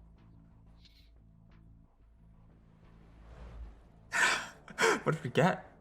Nat 20, baby. There we go! That is a 33. Fucking hell. Tearing the crystal out of the sentinel. Oh, can I describe it? Oh, let's go, gamer. No, let's go. Okay. 100%. I'd love for you to do it. Theriac, in a desperate bid, realize like even just seeing out of the small sealed slide door, like vacuum sealed door, just seeing the enormous like colossal beast that is broken into the Patchwork, realizes this is a fairly extreme measure of a creature endangering the entirety of the crew, and realizes that there needs to be a drastic measure in order to counterbalance this severe breach. Looks around, panicked, just glimpses at the sentinel real quick, looks away, looks back, sees the drift, the crystal in the sentinel being constructed, pauses for maybe half a second, thinking oh, this could absolutely just ruin this project I'm thinking about. And then it's nope, fuck it, I want to live. And snatches it. They rip it out, maybe damaging a little bit of the sentinel being built. Retool something extremely quickly. Radios the little message that they had sent earlier. Manages to, just out of desperation, just basically just shove this thing into the nearest USB port and just pray. And then the system is would you like to activate this newly installed software? And is yes. So then what happens? After it's fully installed, does it go? Should we all? It doesn't. There is this moment when everything dies. Every system, it all completely stops. The people that are in that can see the engines, see them stop spurting fire. Everything stops. And you're just floating. These dragons fly closer to you. The one that's in the main room starts attempting to lash out at its own back. Azhaam, as you're grabbing onto it, you have your mouth. What would you like to say? Can I use this moment to Can I use this big distraction to cast a spell? Well, absolutely. A spell ability. Yes, absolutely, you can. I guess it first has to make an attack of opportunity. I am in threatened square, although I'm on its back. So good luck trying to hit me. Yeah. It does unfortunately hit. It's got a... Which means the spell does not happen. Because that's not... how attacks of opportunity work. Yep. Does it stop the spell, or does it just stop the... I believe it stops the spell. They use the reaction, and I get all the damage, and I lose my action. Rip. Okay. It's 13 damage to you. That barely dings my stamina. We're good. As it reaches back and is able to grab you. I rolled very high. I rolled with disadvantage and I still got a 17. I'm very sorry. As it reaches back, it does grab you and like pull you down. It rears its head for a bite. You can see in its throat that like fire building again, and as soon as it looks like it's going to make an attack, you hear this muffled sound of this like, and you watch as the dragon's head like reacts as being hit by bullets, and you see Keelin, who has like struggled to the front, holding the rifle that they had on their bike and is firing at this creature. It rears its head. As it does, it like slams into the top of the ship. As soon as it slammed, this like wave, everything like starts turning on again. The engines burst. They go from not on to hot to yellow, blue, white light starts forming from them. The large column of the drift core in the middle immediately like tears itself into these geometric shapes, and the whole ship starts firing forward. As it does, just before you enter the drift, Skye, a shiver runs up your spine. And there is just this familiar feeling of something unknowably large shifting in the infinite darkness. You turn and look, and you're not looking at anything. There is just black space, but you know that something is moving. And then the ship flies off. Stars stretch out in front of you. Scrap earlier, as you entered, said that there would be 5-6 hours left of travel, but before you even know it, you from the drift enter.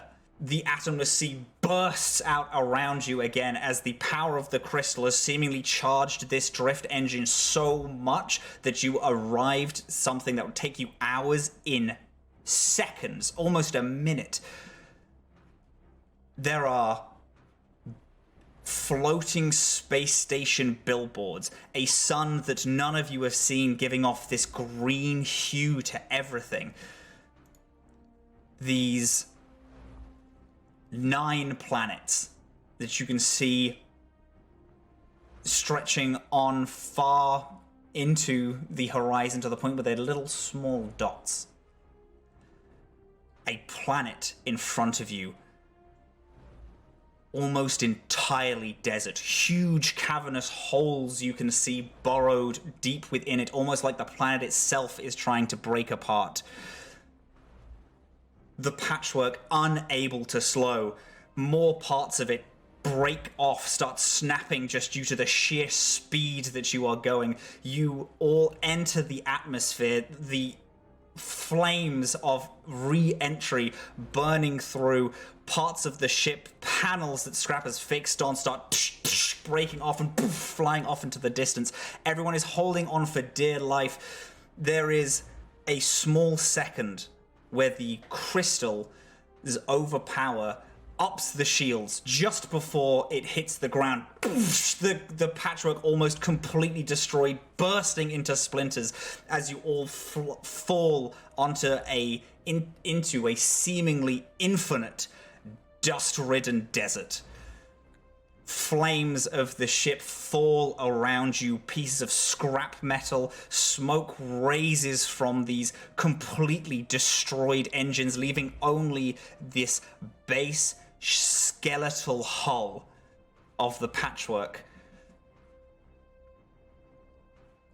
"You have arrived," says a broken computer at the planet Nos. And we are gonna... Go on. Wait, before we take a break, may I assume that since Ike was outside the patchwork when that happened, Flung. did Ike have to, like, I don't know, take any damage or do anything? Because I'm trying to picture what that looked like. We are sure. I was gonna do this after the break. However, Oh, we can do that. Yeah. No, it's fine. We'll do this now. Can everybody roll me a reflex save, please? Sure. Okay. Can I make an argument here? Okay. For fortitude? No, Ah. for disadvantage.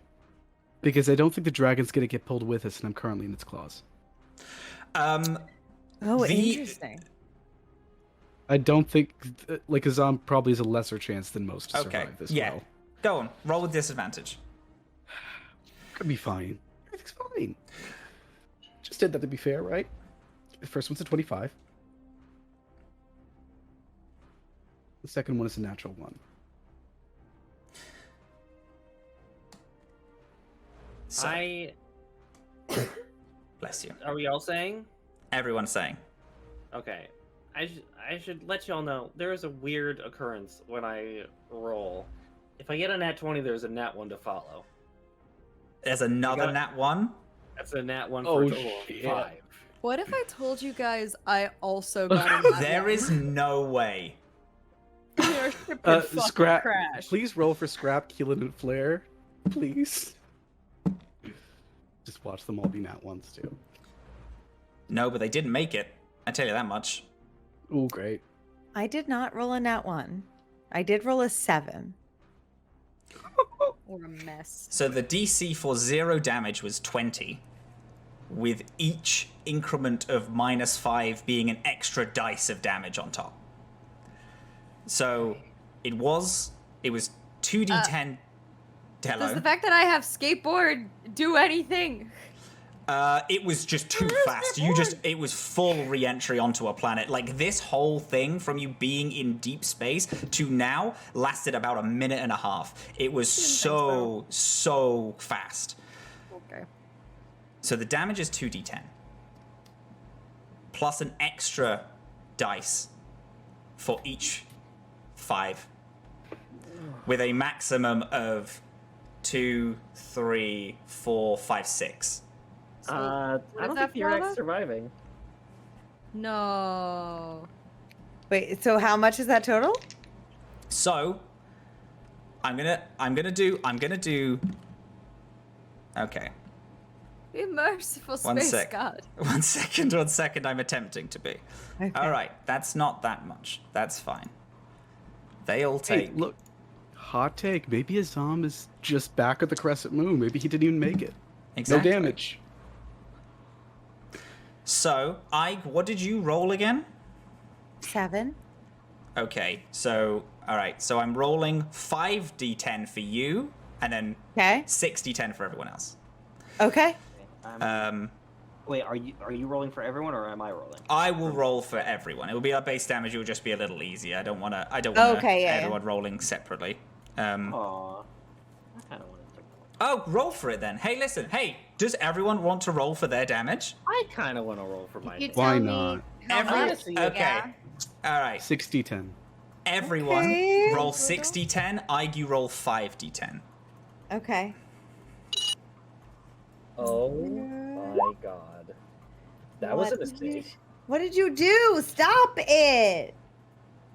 Stop. So, Skye, that's 39 points of damage. That's good. I'm still good, because that's stamina, right?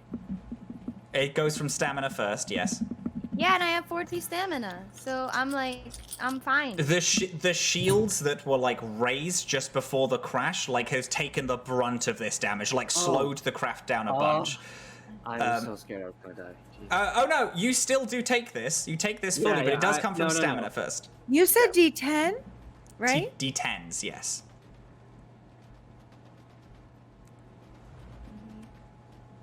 I got a total of 54 damage. Jesus. The little garlic is just floating, It's hitting just walls. batting around the fucking hull, yeah. Okay. 54? That is a 54. high roll. 60, 10-year-old, 54? I rolled 4 10s. Let's get those numbers. That's pretty good. No, it's Okay. not. Theriac has 11 health right now. Okay. Do you want it to be worse for me because I've got a dragon claw in me, or is it going to be the same? I'm gonna roll. I'm gonna roll a dragon's claw attack. That seems fair to me. Good job, Matt. Well done, buddy.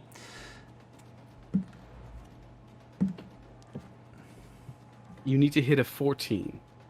Did do that. It has plus 10, and that is 30 additional damage. Okay. I'm to 0. 0 what? Oh, I Just have full no more net zero. stamina and no more health. Can you just tell me it's stamina first, Stamina first. then health, right? Okay. Yes. Mhm. Stamina and then health. I rolled just enough to take me down to 30 health. Like I dinged my health by 5. And then I've got 35 I health. just touched it. Yeah. So, yeah, I have 0. I think because I did make it, I'm assuming, to this planet, I was did, yes. yanked out, but a pipe split right through my abdomen. So the dragon's gone, and I'm just unconscious with a pipe in my abdomen being the only thing connecting me down. So you're at 0. What's Theriac at? 11. 11 health. 11 health. What are you at, Okay, Skye? Huh? I'm good. I still have 1 stamina. Okay. What's Ike? Ike is 0 stamina, 22 health though, out of 27. So she's still got some health. This guy's feeling real parental all of a sudden. I would really like Matt also Hello. to can Ike, if I have to sacrifice some more health of my own to do this, I'm happy to. But Verpal does not have a great reflex save. Can I grab Verpal? Verpal and Okay. slam Where's on the ground. Guy? Oh, Guy, this entire time, we have a little crib, and there's like a crash webbing over the crib, so Guy's just hanging So you there. know that Azhaam switched off the cargo's grav field. Guy is just being floated in there, completely fine. Is just bouncing around, having a great time. Floating. Whoa, Oh, I'm a little good. guy. The ship crashes. Everyone is flung from the ship, bouncing off of the ground, and sand caving on top of them. Smoke billows from the skeleton of the Patchwork. The engine's completely busted. All of the hull is almost entirely destroyed. And that is where we're going to take our break. And we'll be back in like 10 minutes to see what the fun is gonna be happening with the rest of it. Thank you guys so much for joining us. It's gonna be literally a 10-minute break. For your time. Thank you guys, and we'll see you in a little hot second.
Hello there, beautiful, wonderful people. Hi, welcome on back. Thanks so much thank you for being here. Our gang, the Patchwork, after finding this incomparable sized tooth in the middle of deep, deep space, battling these dragons that burst from it, the Patchwork ship getting breached in the hull as one of these dragon creatures tore the back out of the ship. Theriac, quick thinking, needing to get out of there, considering that the ship wasn't even near being in drift, grabbed the crystal, charged up the ship to the point where it could go in the drift and fly. In doing so, the ship almost did teleport from where they were to the planet of Nos. The damage of the ship being unable to be fixed, groaning under the weight of re-entry into a planet, broke apart, slamming the Patchwork crew into this Dust Bowl desert, completely destroying the Patchwork, aside from a skeleton, flinging our crew into the sands. Smoke billows from the ship. A set of weak bleeps and bloops from numerous computers trying to hold on to life. Sound trying to wake up the crew of the ship that this computer inhabits. Everyone is knocked out from the impact. And after an unknown amount of time, Azhaam coughs. The resolve of their body acclimatizing quickly to this, what you can tell, scorching heat. The sun of Aesir, that red glow, is no longer here. The glow that you see is the yellow-green sun of Vanir. It is larger in the sky than Aesir's sun. Sand falls off of you, but your Ifriti body is almost unaffected by the heat. But you wake up. You see broken, shattered, splintered remains of the ship. Your cookware strewn out through the almost 3 miles of debris. Your crew, you can spot in numerous different ways, covered with sand. What is it you would like to do? Azhaam, grunts as he realizes his new surrounding. And he's going to push himself off of the ship's carcass and wrap himself up in a scarf so he's not bleeding everywhere. Who's the closest person? Who seems like the closest person nearby? It can be me, since I've still got 1 stamina. Yeah. Skye, Skye, who is seemingly still held in by the bubbled turret that they were fixing at the time as the ship re-entered, has their arm hanging from the broken shattered window of this spherical wing. I'm gonna try and reach up.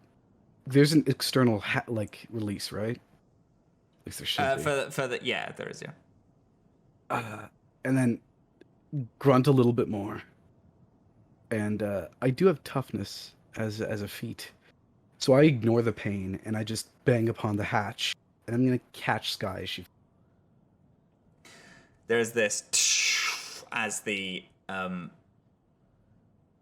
almost some trapped air compressor releases the sphere, and Skye, you fall. Wake up almost immediately as soon as you the noise of the release of this turret immediately wakes you up. You are pretty battered, but you still feel a little spry. Ah, get off me! I'm not on you. You're on me.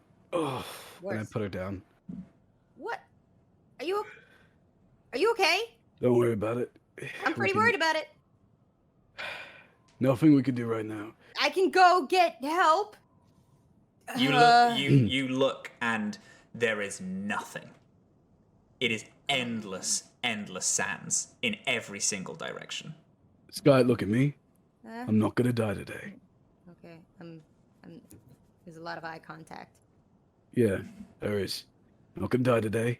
So right now, let's focus on waking everyone up, and we can focus about patching ourselves up. Then we can focus on getting. Right?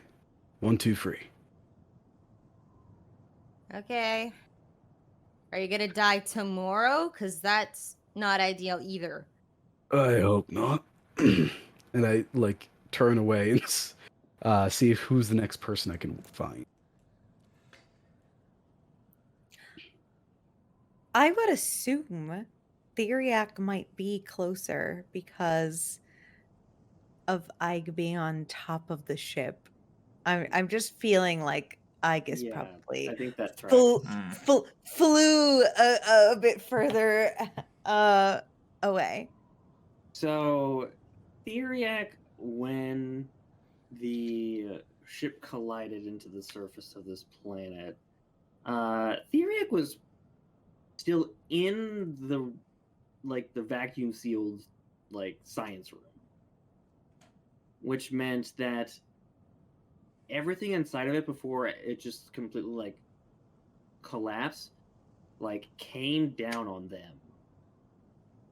So the Sentinel, the storage crate that had the Sentinel in it, all of the scientific instruments, the petri dishes, the refrigeration unit, the chairs, all of that was flung in the direction of Theriac before the room itself disassembled, basically. So Theriac is cut up, looks kind of like mashed a little bit. And their smart glass is broken. It's got a huge crack in it now. Is lying there unconscious, not dying, but looks rough. The peel of the garlic bulb is cut open and unfurling. You're seeing raw exposed garlic bulb. Raw exposed garlic. Norden, can I say that Azhaam goes to find Theriac and Skye goes for Keelin? I So like Skye that. does not see this yet. Mm-hmm. Okay. Azhaam, the doors to Theriac's lab being shut aren't open. They are broken and bent. You can see them looking down, but to get in, you have to wedge your arm into the open gap and then push this sturdy, heavy metal lab door to get to them inside. Yeah, there's the sound of cracking as some of the his external coal-like surface just splinters away from all the exertion he's doing as I wedge myself in and push those doors. And then I think I look at Theriac, look at the damage, kind of grab Theriac by the bloom, yank him out, and then dust him off as best as possible. Well, I've actually taken a garlic bulb from the earth. I'm gonna do something if everybody's cool with it. Sure. As you yank Theriac, most of the roots like tear off. So Theriac no longer has like an upper torso or legs. Now just has arms.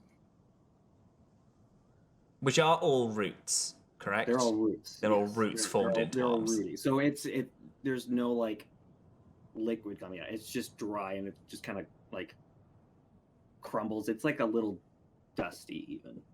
But I immediately, because we still have a water tank, I just walk over to the sink in this shattered kitchen, turn it on, and put the Theriac half in there. And just pat it. And wander over to whoever's next. Theriac, are you awake? Do you like rise? I'm gonna say Theriac is not going to wake up. Okay. Alright, Keelin, Scrap, Ig, Flare. Oh, Someone. I forgot. Also, like all of the connections of Theriac's body are roots, but the like central like torso is actually clay. Like it's like baked clay. It's like ceramic, so it like crumbles. Oh. That just means you can absorb the water I shoved you in faster. It's fine. Yeah. Can I be shaken, Keelin? Yeah. You find Keelin grabbing. You find Keelin inside the skeletal part of the ship. You have to climb to get in it.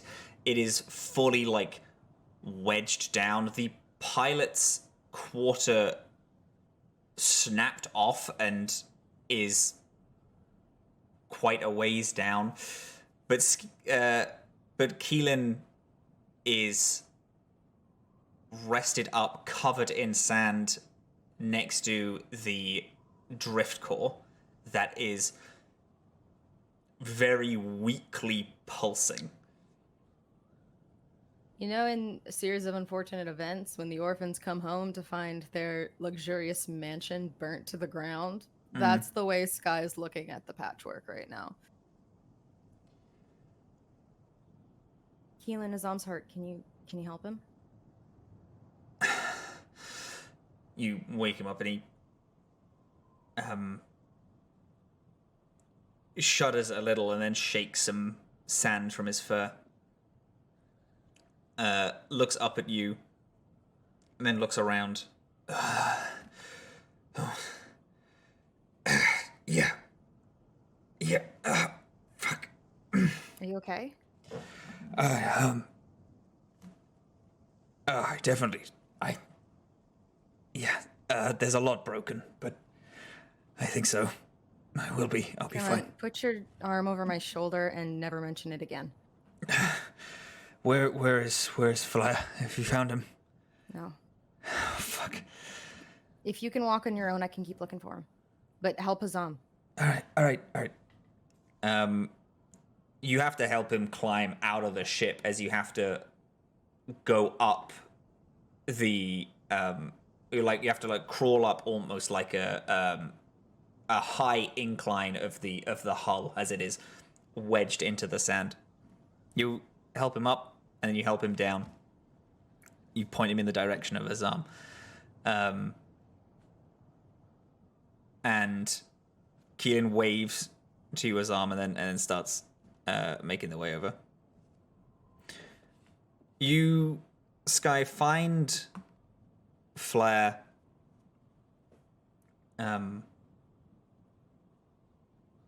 almost buried entirely in sand, holding onto a shattered remains of a bed. He has part of the bed has like snapped off and is gone entirely through his leg. I'm gonna, before he wakes up, take the thing out of his leg and like I'm gonna rip off some of my cargo shorts and tie it to him. Give me a medicine check real quick. 16. You tie it in the point which you know that it's like he needs actual stitches and like some form of medical treatment, but like that will stem the blood and is better than it being This ain't in my his leg. first rodeo. I've seen many a leg wound. Absolutely. He coughs some sand out. Morning, idiot. Hey, Stardust. We won. That's a win. Oh, Yeah, God, that hurts. Oh, Yeah, we my- look like winners, don't we?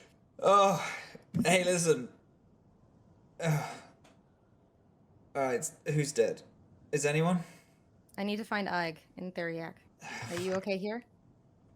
Yeah, I'll be fine. Leave. Azhaam, who are you looking for? I'm going to radio Skye. Check. These things will work. Right? Yeah, roger that. Good. I was on top of the ship. Gonna have to walk far to find her and little thing. I found Guy just now. Still in the cargo hold. How's Happy's Guy? a clam.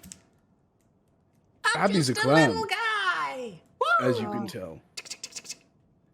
What a tough Completely unaffected by the events that went down. God. It's Seems like- unkillable. How do you Is make Ig things okay? Have you seen unkillable? her? You make me imprint on them like a baby duck. Is Ig okay? Have you seen her? No, she'll be from very far away. As Skye speaks in and Azhaam, you're listening to the radio. You do hear a and Ig. Where is Ig found? Ike is face down in the sand. Ike had pulled her cloak up over her head and clutched Verpal to her chest and is face down gathering like the sand as it sort of blows over her. She is not awake, but you know, in that like kind of hazy place where you sort of resume consciousness like a little bit and you start to become lucid, but you're not quite able to pull yourself out of it yet. I think I would like for Ig to just kind of try to talk to the crystal just in a little bit of a way. She knows it doesn't give complex answers, but just in the dreamlike state, she just wants to be like,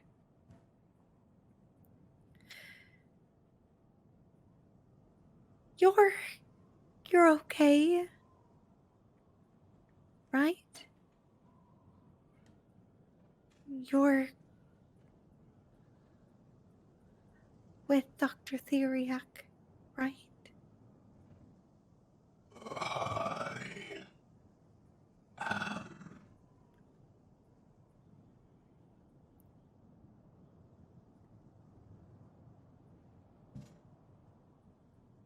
Dr. Theriac's okay.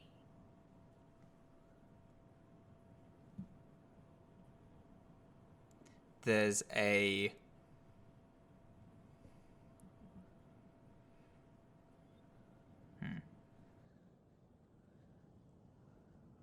Doctor.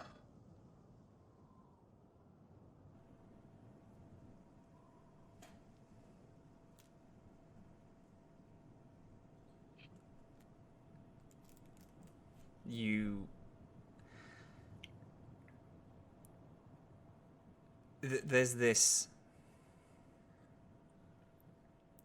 feeling that you get that it's all it does is repeat the same lines. It's on this eternal loop. But just right now, it's seemingly able or seems to be attempting to break the loop and answer in a way that it can. It's okay. I just have to wake up. Give me a moment. I can wake up. And I will very, slowly and strugglingly try and peel her eyes open and push away from the sand. When I gets this resolve to wake up, she does feel this. Oh, good. And Good. as she slowly is able to open her eyes, Verpal, seemingly fine, is almost gathering sand and putting it on Aig, not really understanding, trying to protect is what the vibe you're getting, putting a blanket over someone when they're sleeping, and is grabbing handfuls of sand, waddling over, even though they don't need to move, and they're able to grab sand, but by the time they get to you, all the sand has fallen from their hands and they put on a couple of specks. I do an exaggerated yawn move, I've woken. I'm up. And then Morning it time. jumps onto you and is tries to bury into you in an excited hum.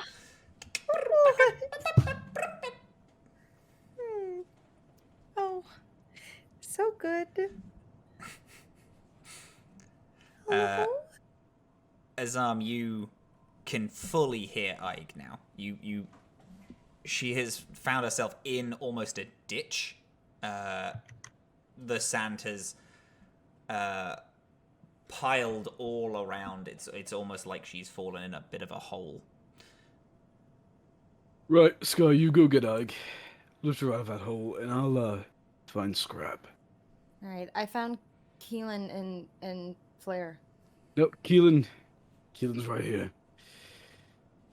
I don't need watching over, by the way. I didn't ask you. Don't make me laugh. Scrap Yeah. would have been in cockpit. And then I turn off the radio as I look for Scrap. Wait, I'm at the ship. I can look in the cockpit. I'm in the ship. Oh, hi. That you can be in different parts of the ship. The ship is has been different wings are everywhere, and it's all It's all all a bit of a strewn mess. about. Yeah, so it's all strewn. Did you find Theriac? Yeah, he's in the kitchen. And they're okay?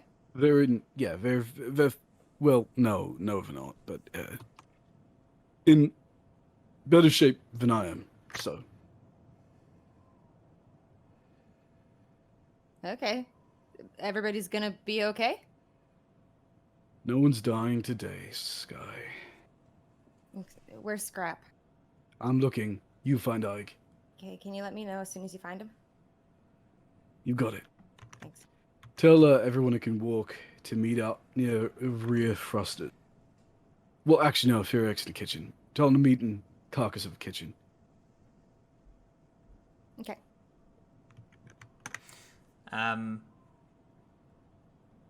You hear some of the power of the ship struggling to scan or power something, and walking toward it, you find the cockpit and this fizzled, cracking, broken hologram of Nos, the planet that you're on. Scrap strapped into the chair that they were in. Their instruments and different artifacts of 1,000 planets' years of history are broken and busted. Some are just, there is a broken whirring of record players, and you, on approaching, see that Scrap's robotic arm has been completely torn off and is in bits in the sand in front of you. Scrap, come on. And I, like, pat the side of his whiskers. As Scrap comes to, there's this whirring, and you see small parts of the joint of their robotic arm move. Then their organic hand reaches over and fuck. They ding the side of their head, the large metal plating that covers up the burn scars. You can see the scars in more clarity now. A lot of the metal plating is showing just how deep the burns go. They ding on the side of their head. There is a hollow noise that is heard. Like, that works. That doesn't. What else works? Sync still works. Not much else. You've rebuilt her once before, you can rebuild her again. How's the crew? Is everyone accounted for? Probably for worse Goes on the off. radio. Sound off. Who's dead? No one's dead. No one's dead. I, like, take his hand off of the comm. No one's dead. Since no one was around Skye hears Scrap's voice on the radio and just goes, That's all. Theriac is regenerating.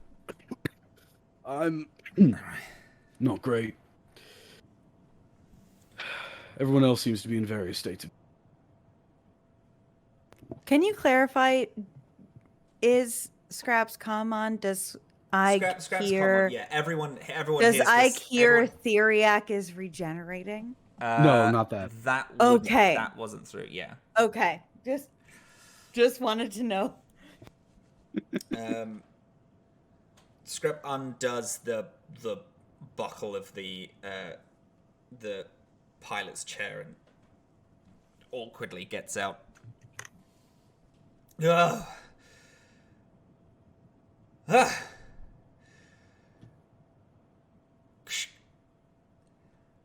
Hi everyone, this is your captain speaking. We have made it to Nos. How is everyone okay to move, walk?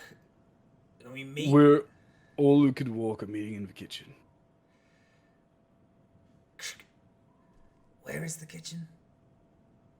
This way. All right. You don't look so good. Your arm? It's fine. I built it once. I'll build it again.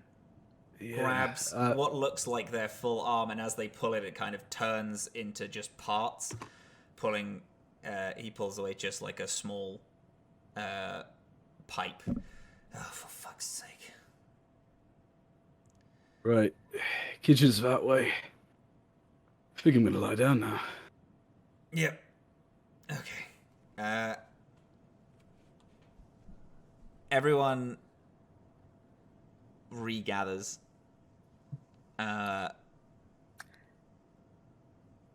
And everyone gathers themselves in the kitchen, unless anyone has anything they'd like to do. I'm just gonna say that Ike is in a hole somewhere with no Ike's in like stamina. in a dune hole, so she can crawl out. It's not like a carved falling hole. It's like one of those sand pits. It's she could crawl out if she needed. With no stamina and everything? Could she do it?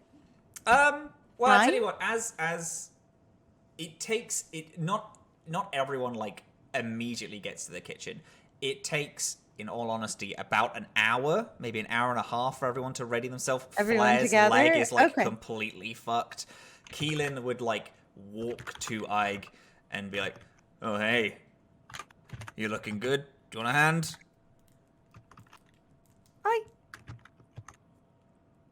I need to get out of here right now. You guys, Yeah, right. Come here. That was some good shooting. That definitely saved us.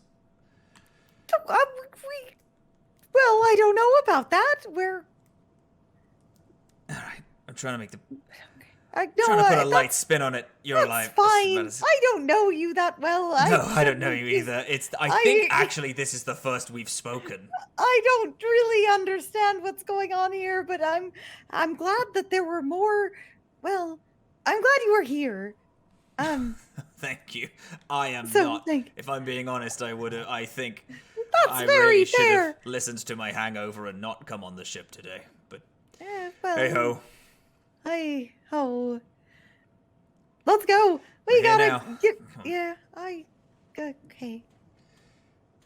As Skye meanders over to the kitchen, she looks on the ground and sees a completely charred cover of Gondor the Terrible, picks it up, flips it around to see that the rest of the comic book isn't there. Just kind of tosses it to the ground, keeps walking. Azhaam, once he arrives in the kitchen, like half on the floor of the hull, and I think the ship split, so half on sand. He just lies down, groans a little bit as his horns just sink into the sand, and closes his eyes, and then doesn't make a sound for a little bit. Can I ask something? I'm so sorry, Matt. Can I ask when we walk into the kitchen, Theriac, I heard was like put the last thing like put into some water, like Hmm. what there's is what does Theriac look like? I think it's very important for I Ike to know. I put Like- the image in our chat. So it is Oh. a saucepan, like a deep saucepan that Theriac's head is Oh in. god. That's Okay. fucking rough. And then And I- that's in an active running sink. Like the sink is still running. Okay, so then I think it's really important that like as soon as Ike does arrive, she does not know what to do with that image, is going to try to not overreact, but is going to sit very close to that pot and will sort of just be catching the little petals that fall, Uh, just in case. can I go over to Ige Hmm? and say, they're gonna be okay. Okay. Yeah. I figured. She doesn't say pat pat, but you know. I audio figured. podcast. Of course, they'll be okay. They're so strong and intuitive, and well, frankly, I don't know. But just just in case they need these, I don't know. I'll hold on to them. Yeah, I don't know how their biology really works, but it certainly doesn't look good. It's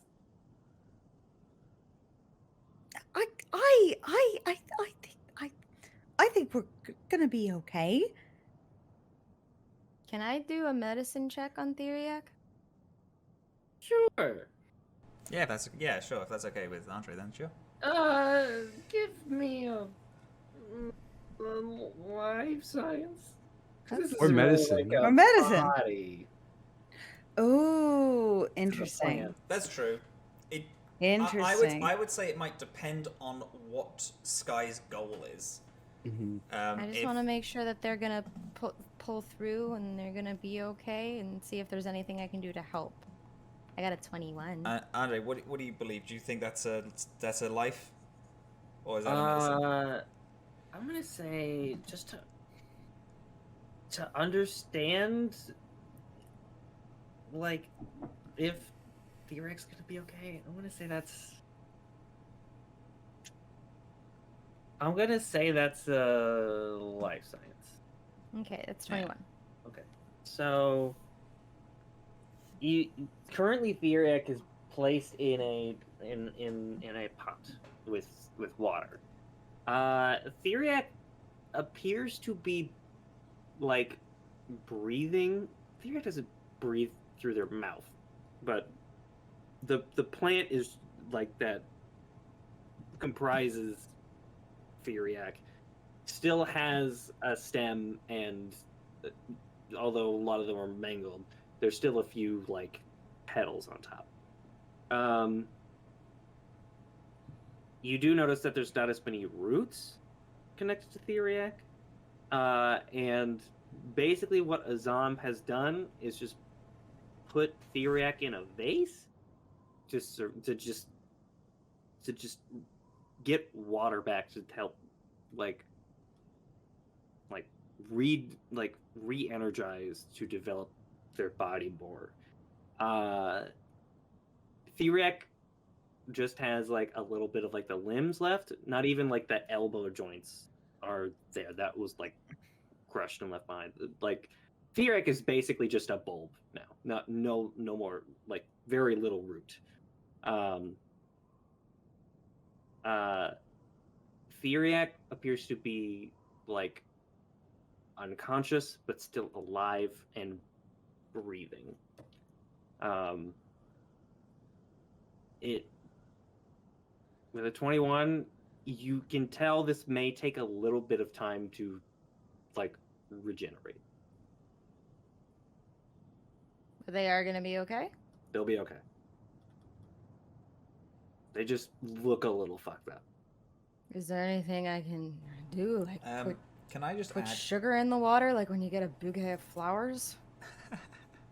With a 21, you could probably intuit it would be better if Theriac had like soil to grow in rather than just water. Can I just add just like a tiny bit of why Skye knows this?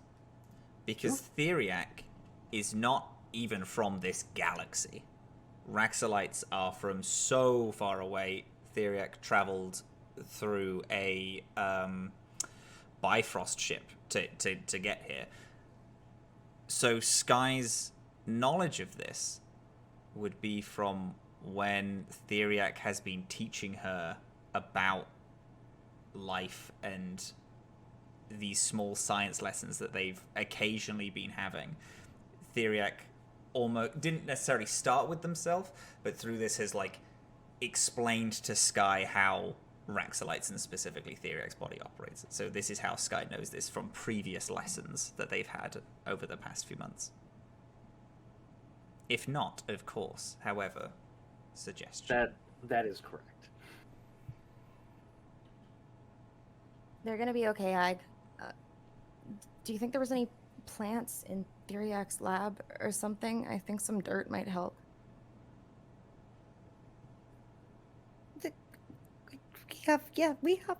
We have some. There's plenty actually, and those plants aren't alive, so this is more important. So yes. I would say Ig would run, but she cannot.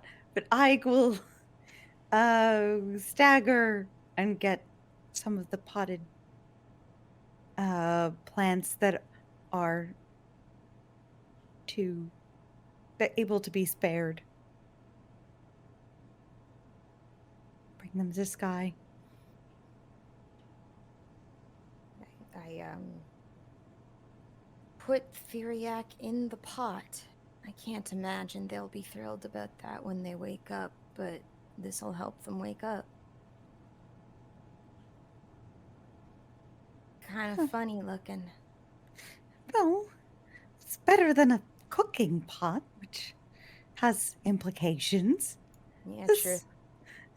So, now that we know that everybody's gonna be okay, how sick was that? Did you see that green sun? This entire planet is sand. We fought dragons.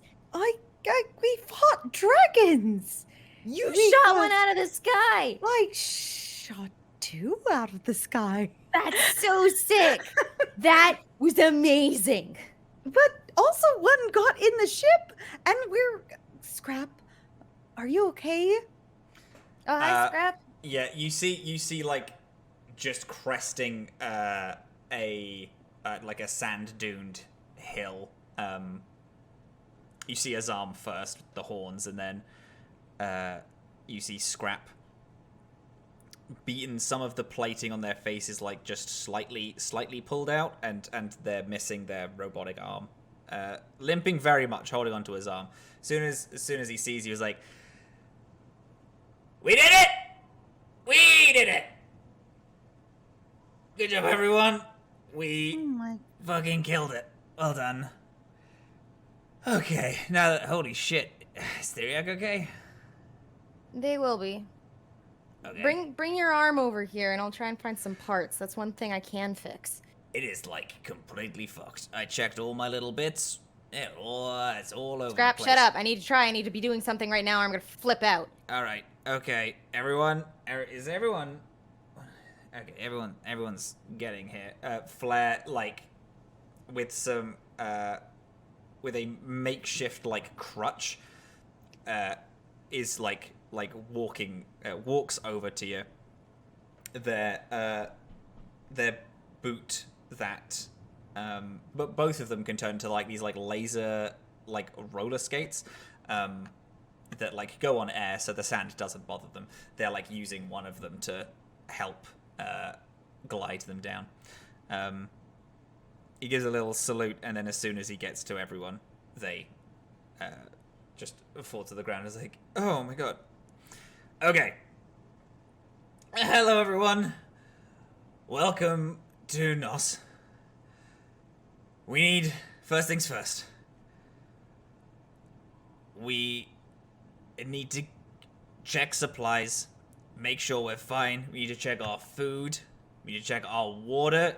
I know that I think that Theriac definitely needs that, but if we can turn off the running tap, because we're gonna need to conserve as much water as we can. Nothing is ever just... Go. How far is the nearest, like, town? I have no fucking clue. I don't even know if this planet has towns. It might be a dust bowl. So, we gotta get the scanner working. That's like a primary thing that we need to do. We can pick a Nothing is ever completely lost. Ever. We have, some spare junk in the storage. If there are 4 wheels that aren't completely fucked, I'm thinking we can jerry-rig a small wagon, haul the skeleton of the Patchwork on. It will be tight for a little bit. We need some way of propelling ourselves. If we chuck the scanner on, we can move in a direction pretty easy. It won't be motorized, so I don't know how the fuck we're gonna be able to do that. We could That build an sounds engine. slow as hell. It's gonna be slow for a while. You just pick a Okay. direction and start moving, or we can get the scanner working. Maybe get the scanner You try and get the working's scanner probably it. working. I've got my binocular goggles and my skateboard. I can at the very least do a little perimeter check, see if there's anything around here. Okay, that's not bad. It's a pretty good idea. I wouldn't mind a little ride to think anyway. The second thing, which I wish Theriac was up for. We don't know what life on this planet is like. It might be hideous creatures. It might be a mix of, like, predator and prey. It might be literally nothing. I'm pretty sure there's probably some form of life here. I fucking hope that this isn't just a nothing planet. But if it is, if the scanner doesn't pick up anything, if you can't see anything, we're just gonna have to try our best to get an engine working, or at least an emergency signal. Scrap. Why did we come to this planet? Theriac said the crystal had pointed us here. Perfect. So that's what we're going to do. Okay. And Ike is going to try. Ike was Ike is not skilled in the same kind of science that Theriac is. But if she can try to hear the coordinates, or maybe even if she knows where, actually, Andre, this is a question for you. Would I maybe know if Theriac wrote the coordinates down or like had shared them with her or anything? That the That like the that specific the coordinates crystal that shared? yeah. Probably not. Probably not. Okay. So Theriac wouldn't have shared them with Ike, but Ike knows Theriac was able to get them from the crystal. Maybe she will try a different approach. And even though it's a lower ability score, maybe she will try to do a life science on the crystal and try to see if she can hear them. The crystal is still all jury-rigged up to the lab. Which you do know. Are you going to try and... Are you going to go and just pick it up and then try and speak to it? Or are you going to speak to it now and then go to it? I'm going to go to it. I'll just walk over. Climbing in, you see the scorch marks of Azhaam's forcing of the door open. The sentinel, the plants, the tech, everything is strewn everywhere, and amongst the debris you see the crystal. The normal swirling of galaxies inside seems to have dimmed to the point where it kind of just looks like a crystal. Okay. If you just walked upon it one day, you would think that it is nothing special. Okay. I guess I kind of cradle it, and it did talk to me after we landed here. So I am going to just do the physical science. Physical science. Mhm. Yeah. Physical science or life science, I think it is. Which is the one that Theriac usually Theriac uses? uses physical. It's Physical science? Okay. Yeah, physical science for the crystal. 13. It's not that good.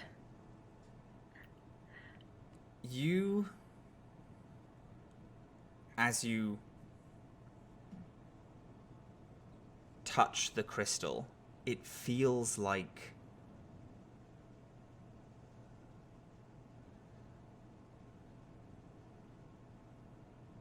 it almost sounds like glass as you touch it. There's like a hollow ringing throughout it. And as you pick it up and put it in your arms and cradle it, as you said,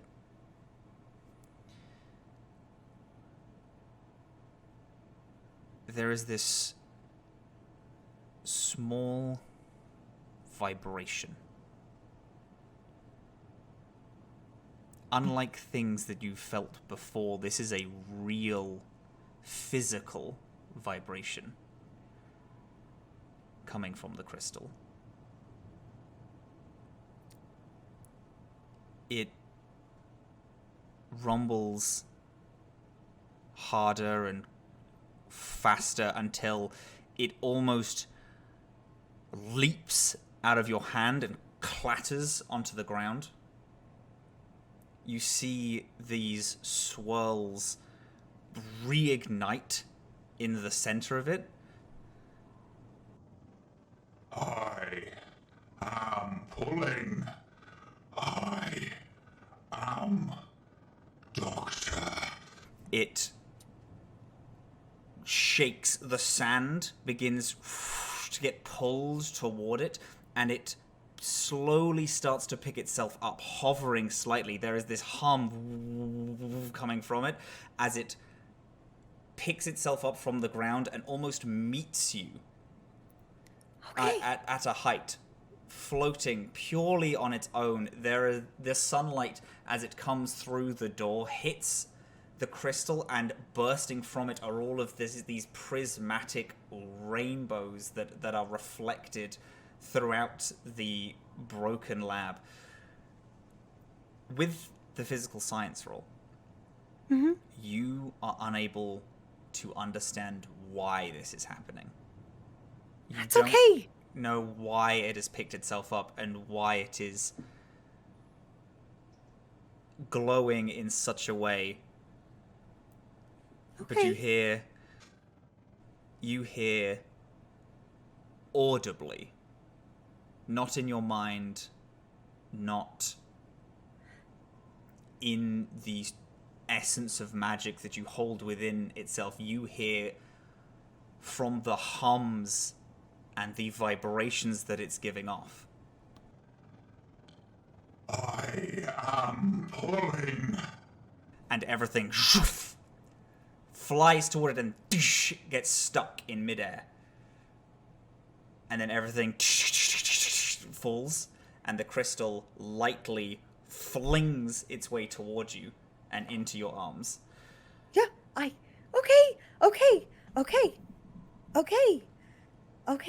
Okay. Shh. All right. I got you.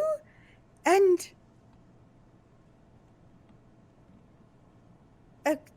I know I don't understand what you mean the way Dr. Theriac does, but I hear you, and Dr. Theriac will be okay soon. We're here. We'll start looking. It's okay. We're gonna start looking.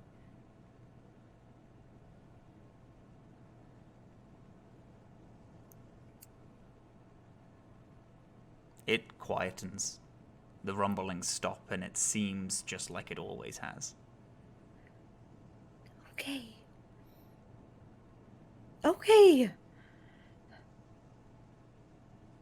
I keep it cradled. I introduce it to Verpal. I walk back out to the others, and I say,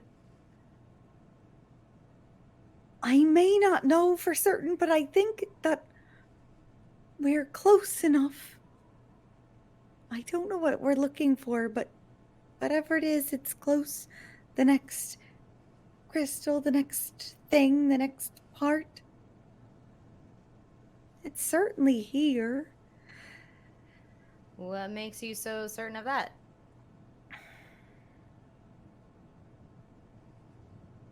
The crystal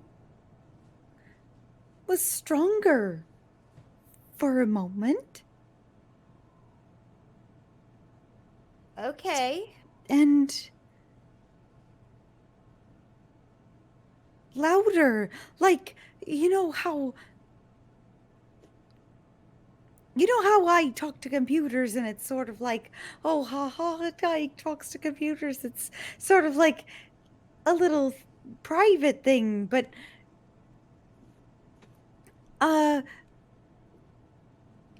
it was like loud this time. It was like out loud. Like noise it was making, but it was saying the same thing that it always says. I'm pulling, but it was out loud, like a voice. I think that means that we're closer to where it needs to be. Okay. Dr. Theriac would be able to confirm this, but they just need more time. Dr. Theriac's real close with the crystal, are they? Well, I would say that they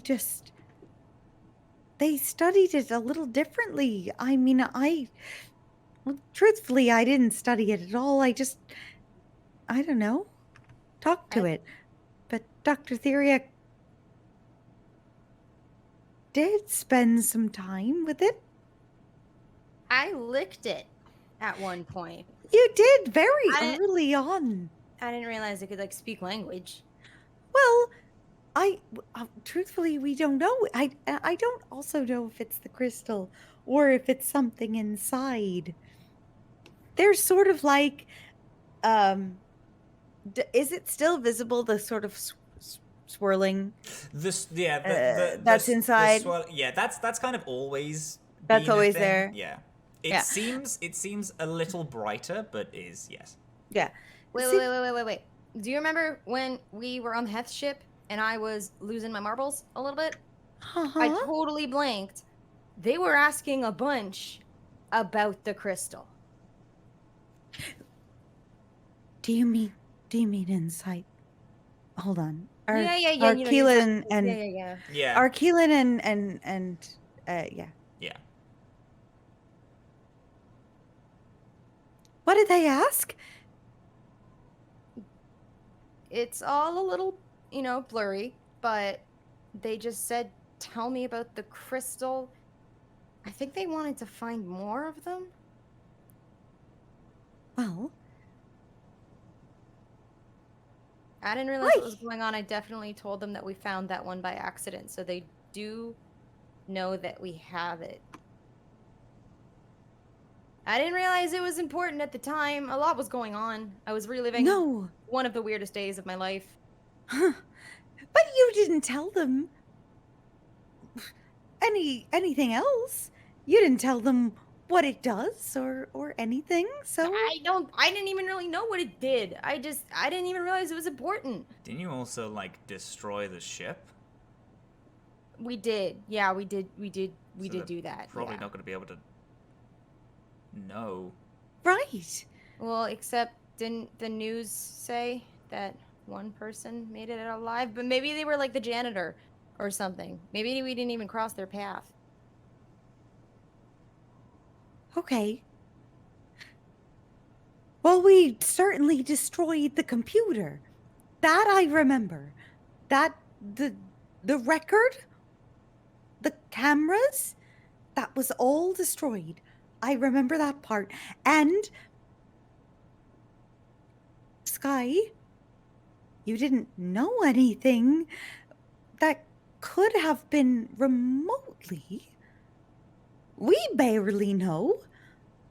I talked to it. It says the same 4 words to me over and over again. And If you can talk to it, Flare, could you talk to it? I mean, I haven't spoken to anything before. It's more like I just get like a good feeling from something, and that's how I kind of understand machines. But wait, this is a good opportunity. We could practice. Flare. Okay. What if we talk to it together? Could we do that? Yeah. Yeah, I guess. Okay. Okay. Looks around to looking around at everyone to be like, ooh, is this is she crazy? And everyone's like, no, that's fine. And they're like, okay, yeah. I mean, Azhaam's got no opinion because Azhaam's completely out of it. Completely out. Yeah. There's a slight sizzling sound coming from him. That's it. Yeah. Also, the scarf on his body is probably slowly burning, but nothing to worry about. I'll leave you freaks to your work. I'm gonna take care of Azhaam and maybe Theriac if I can figure out what else to do. Okay. Yeah. No, take care of Azhaam. Scrap and Keelin have.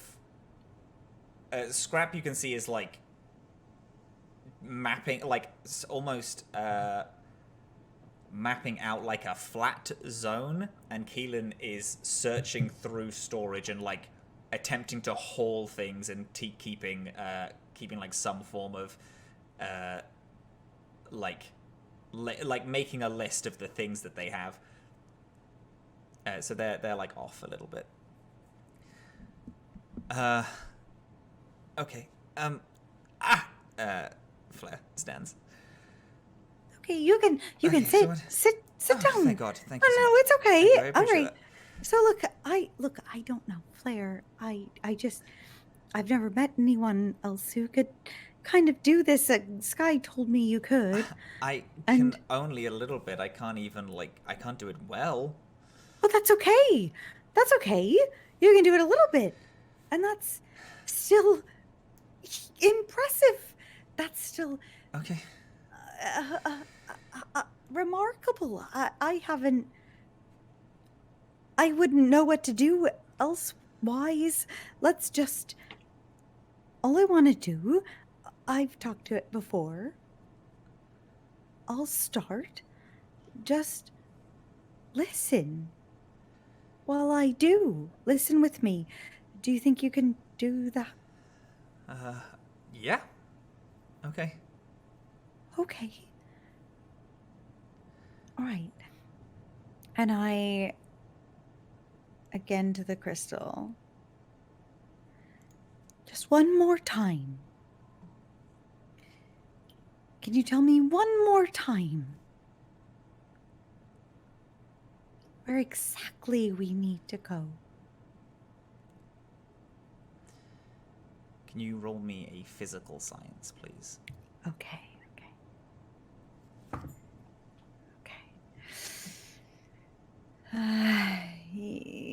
Okay.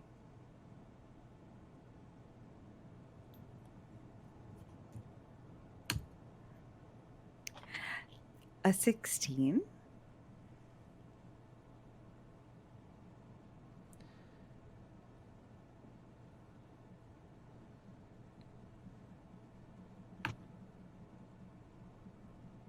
Actually, I take that back. Use the same dice roll. Okay. I don't want you to roll a physical science. Because you are not... I correct me if I'm wrong, but you are not using Theriac's way of talking to this. You are doing you, correct? Oh, not this time. Yeah, not this time. So you use computers, correct? To communicate with the crystal? Yeah. Using the same roll, could you give me a computers, please? Just add on to the dice at the end. Yes. Hold on. That is an unnatural 20.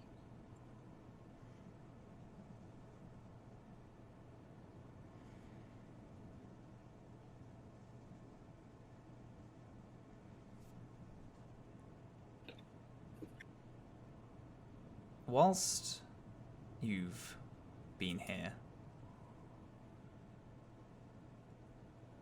you cannot seem to feel any threads. Only minorly from bits of electricity that are dying. The whole ship has been destroyed to the point where there's really not much power left. But there is one. Mm-hmm. And it encapsulates this crystal.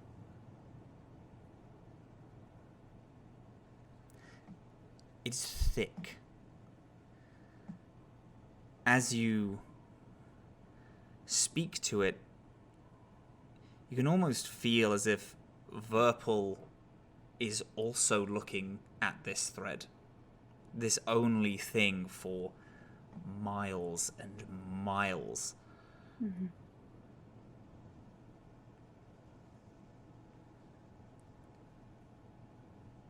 You close your eyes, listening only to the soft sand and the occasional conversations of people who are further away. But their voices dim and turn to blurs in the background.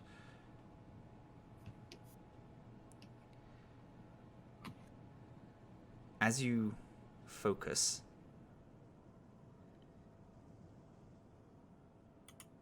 you feel something physical, tangible, as another thread clicks on.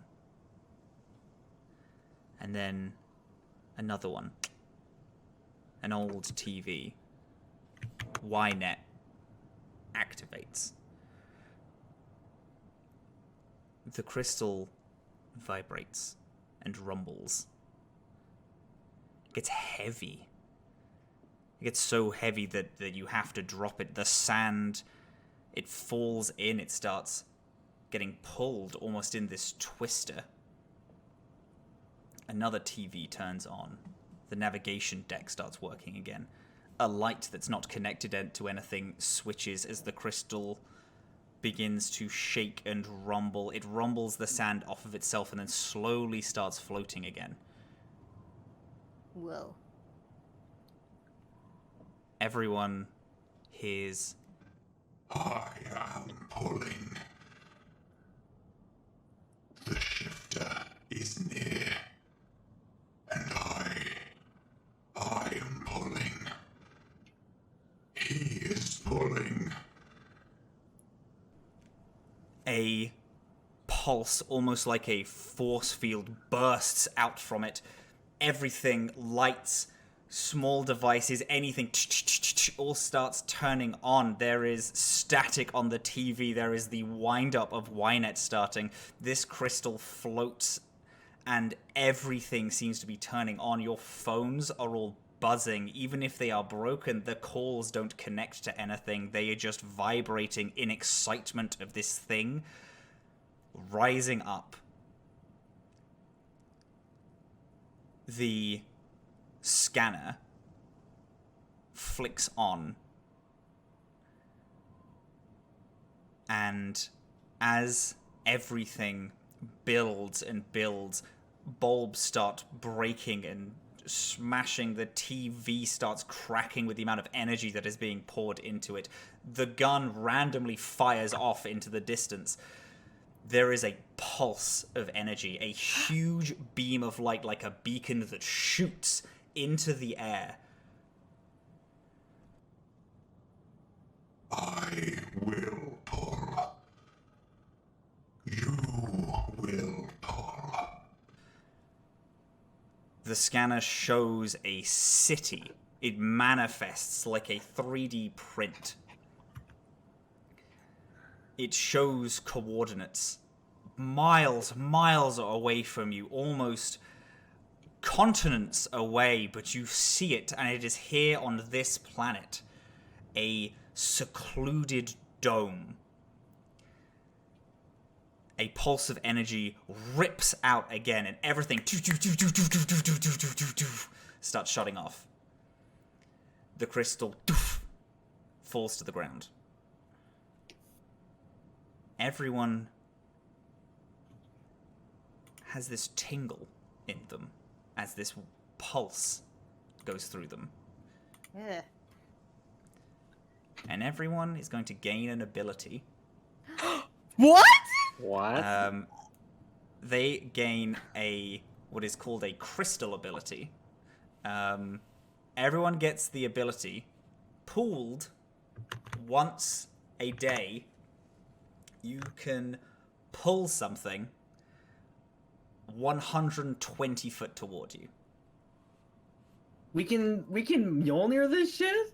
You can Mjolnir this shit. You can Mjolnir anything. You need to see it and focus on it. There is a DC check involved. Only one of you can use it a day, but then on the next day, someone else can use it. Okay. So Interesting. Okay, it's a team. It's almost as if you are summoning the power of the crystal to do this ability. One of us can. Okay. So cool. That fucking rules. Okay. I just want to the location of the city pulled up and then disappeared. Everything dies. And everything died. Except for this scanner. Oh, except for That the is scanner. still Okay, on. perfect. Great. Good. That was the coolest thing I've ever seen in my entire life. I'm so sad Theriac was unconscious for this. Okay. Did you do it again? Well, What the is I'm so sorry. Is that like a thing? Like a cool is that like a thing we can do? Is that a thing that you can do? not really. It's just that's never happened before, but well, I mean, it's talked before, but mostly in my head, and I kind of wasn't sure if it was real or not until well, kind of just now. But Yeah, unless we're all crazy, that seems pretty real to me. But what's on that scanner? I know right now. That's where we go. And then what? Well, What if this crystal is like trying to end the universe? I just. Okay, that's a fair question. Yeah, listen, I'm gonna be honest with you, little dude. You are get really attached to people and things maybe you shouldn't get really attached to. That's the first time I've heard the crystal's voice, and I don't know if it sounds entirely friendly. What is this I am pulling? It could be I am pulling you to hell, you know? Well, it just looks sort of like a city map. I think. It could be pulling us there to die. Well, it has. But why would it do that? Oh, I could think of so. Oh God, you're killing me here, dude. I could think of so many reasons why. Can I say this is when Theriac wakes up? Absolutely. You wake and see this dust bowl planet. You are in a clay pot. No, not a clay pot. Sorry, you're just in a pot. Correct? Like a little plastic carton Yeah. with soil. Oh. Oh, What?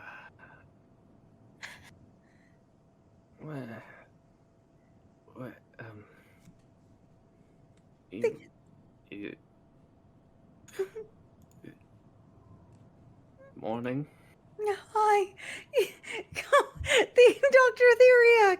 I go over and I like.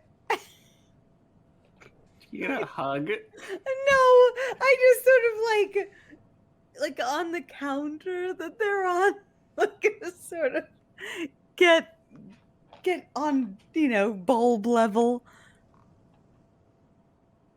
Why? Oh.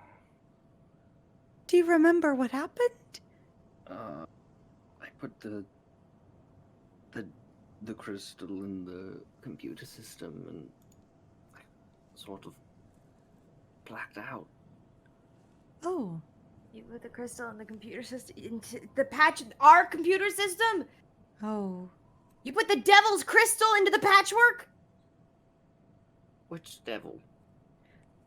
We gotta catch you up. You want to do the honors? Oh. I'm still okay. processing. Yeah. Dr. Theriac, well, I mean, you can see. I assume the rest of me didn't make it. No, but we're working on that, but also the patchwork kind of didn't make it. I can help. Scraps lost the arm. And you can see that Ike is kind of like just like sand ridden, like there are like just tiny like bits of debris, scarring and stuff, in addition to like wounds and injuries and tears in her armor. It's just, well, then after we put you back in some water and soil to heal, I talked to the crystal to try to, well, it seems like we're here, or we're close by. We're a few miles to a city it wants us to go to. Huh. But Dr. Theriac, the crystal is saying different things than it's always said. You know how Such it. as? So you know that it always says, I am pulling? I am pulling, Yes. I am broken. Well, now it said things like, I will pull. You will pull.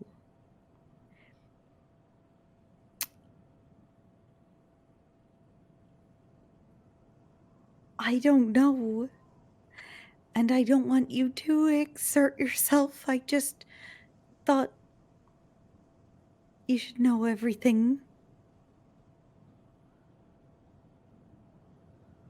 Clearly the sentience model hypothesis thing, I can't really remember.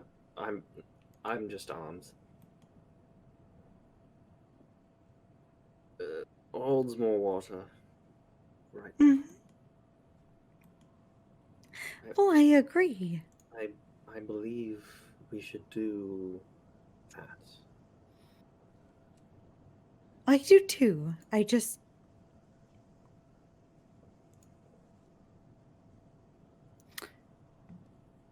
Where are we on resources? Azhaam? I think he's passed out. Can we just take a beat here? I don't want to help this crystal with anything until I know what it is we're helping it with. Step what? Step 1. Patch yourselves up. Step 2. Find civilization. Step 3. We'll worry about crystal. I think I'm gonna go back to sleep soon. Fair. I might have overexerted myself a little bit. You have a pipe sticking out of you. Oh no, I took that out. It's just a hole now.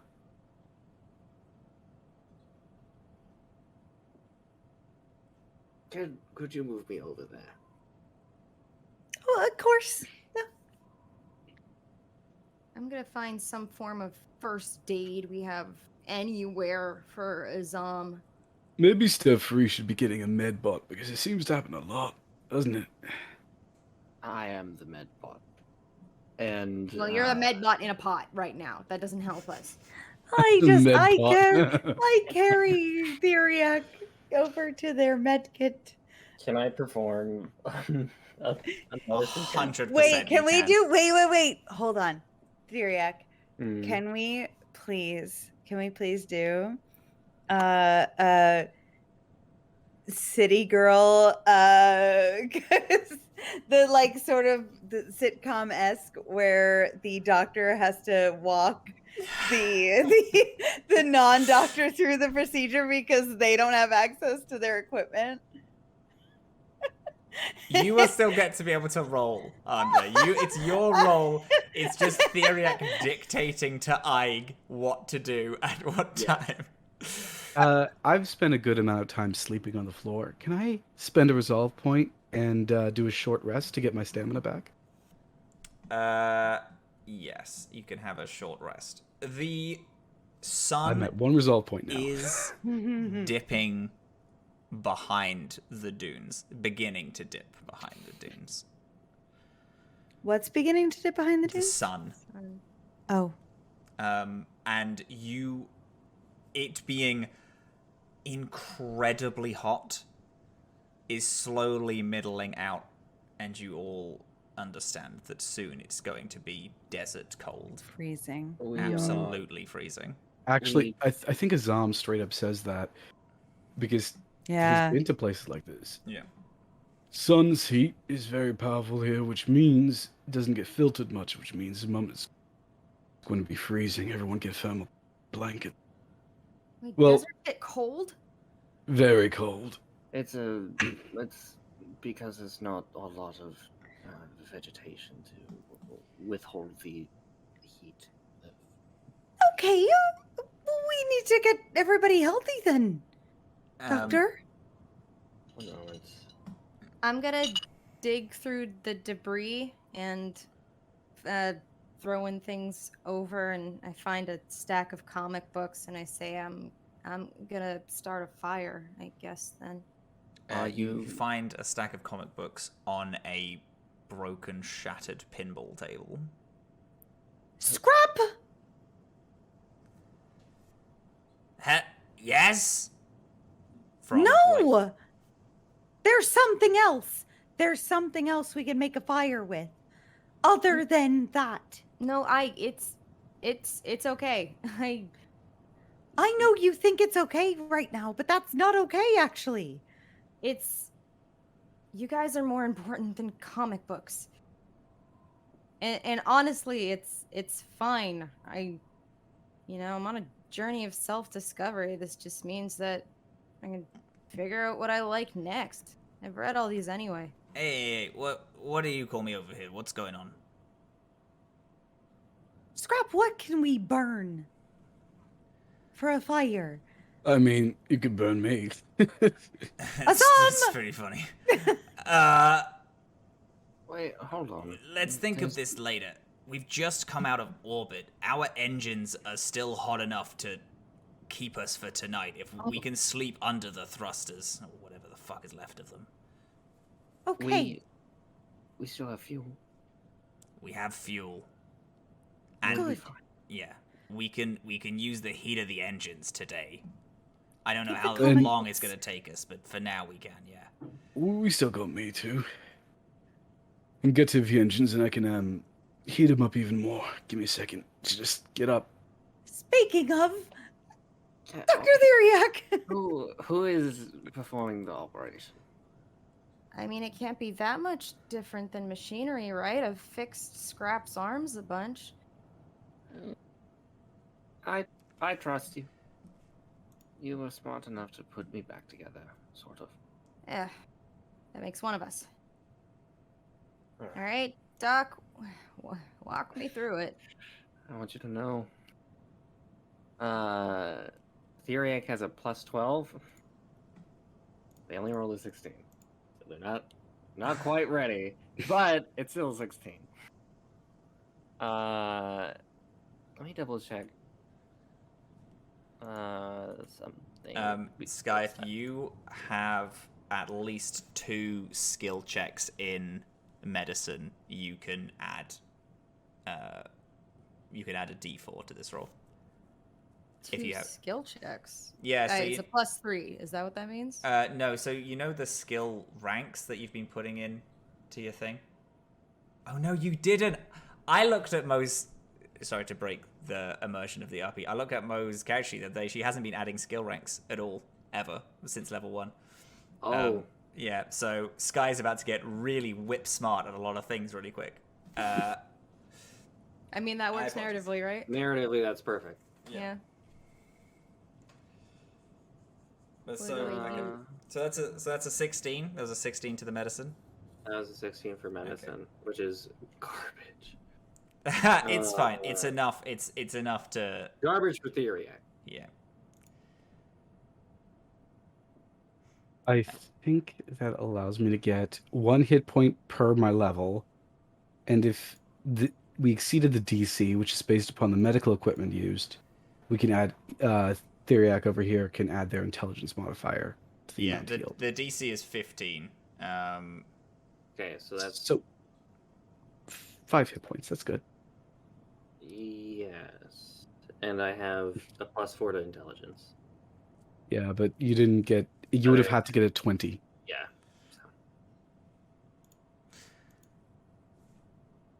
But I'm at 6 hit points now, So and you- I'll you heal- extend this back. You heal Azhaam up a little. So how bad was it? I've seen worse, but I've seen a lot better. Yeah, if it had been a bit up, I would have not made it. You seem real casual about that. It's not the first time I've almost died. Which is depressing. I would like to say, this is the first time I've almost died. How do you feel? I feel a bit humiliated. Why? Humiliated? I'm kind of naked. Oh, Not like in a nude way. Like I don't have legs way. Theriac, you're lucky you can regenerate. I'm gonna dig through more of the salvage, and I'm gonna find an old Gondor the Terrible action figure that I used to have. Gonna take the legs off. I don't know how to go about this, Theriac. I very, very much appreciate the effort. That will not work. Oh. It will not be too long before. How about this? And I take my skateboard off my back and I say, I was gonna do a perimeter check, but we don't know what beasties are out there, so I'm gonna pick you up. Sure. I'm so sorry, I don't know how else to do it. I'm gonna pick up the whole pot that Theriac's on and I put it on my skateboard. Theriac, like, in a very Krang way, kind of like just like hops off and just like hugs the like hoverboard. All right, I will do a perimeter search and see. Well, no. No. Theriac, what we're going to do is we're going to get underneath the thrusters. I'm going to heat them up a little bit, and then we are going to bed. Some of us will keep watch. One of them is not you. I've done enough. I'll do a little walk around. Me I'm too. fast even without the board. I pick up my flame rifle, which is nearby. Hmm. Come on. I'll go one way, you go another. What? No. Are you suggesting that you're going out with me? I'll be okay. I No, promise. you're not okay right now. I am, actually. You've done quite a good job. Why are you like this? Azhaam, Because so many of us are not okay. You I know. included. I know, but I can still take a good hit. And second, I don't let my crew down. Not like this. Not when I can still get up. If I can get up, I can move. If I can move, I can shoot. And if I can shoot, I'm in the fight. And with that, Azhaam does just straight up walk out. What a dork. I'll go the other way then, I guess. All right. Hey, wait, yo, hey, Flare. Yep. Leg's not looking too good.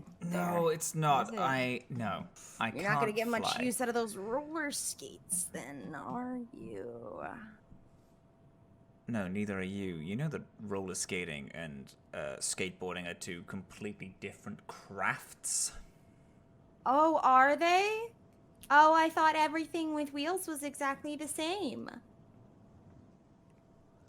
You're telling me that two shoes with wheels on them aren't the same as a board with wheels on All right, them? Lippy, can you roller skate? I Have don't you know, ever I'll done it figure before? out. Oh my god. All right, fine. I'm a fast learner. Yeah, I'm sure. That is backed up by science. Oh, for fuck's sake. I don't like this camaraderie. You are. How hard could it be? It's just shoes with wheels. Okay, first of all, they are not shoes. They're actually boots. Second of all, they're not wheels. They are sources of light refraction that you can use to, like, fly and skate through air. It uses the molecules.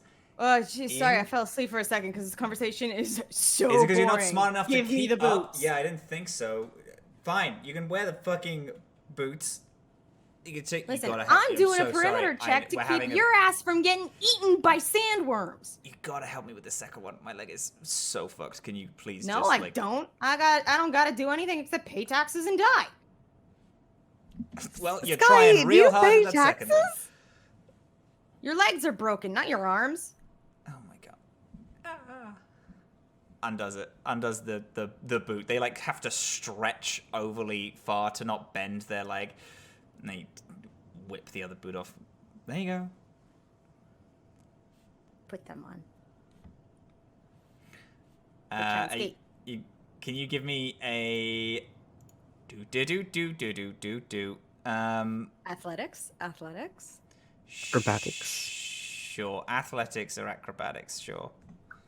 16. You slip a little at first with your first push off, but you know it's getting in the rhythm of the skate. Eventually, you're able to do it. It works so similarly to your board. You click on the heel. It is like a blade that shoots out, but it's pure of this like green neon light. That whenever you step, you can like click part of your heel, and that like changes the like how high or low you can skate on it. It takes a while to get used to, but you do end up being able to skate. This is cool. You might not get these back. Hey, if you want to trade me your board, I'll definitely take a downgrade. Fuck no. I need to get off. No, you're fine. I'm not fucking doing anything for a little while. If Keel- if we were in a life or death situation and I had to choose between you or the board, I would choose the board. That's true. I don't know. What do you want me to Fall asleep. respond to that? How do you want me to respond to that? Like, I don't know. You don't have to. I gotta go do a perimeter check. Go do a Bye. fucking perimeter check. Keelin walks over and like, okay, so, do you want the good news or the bad news?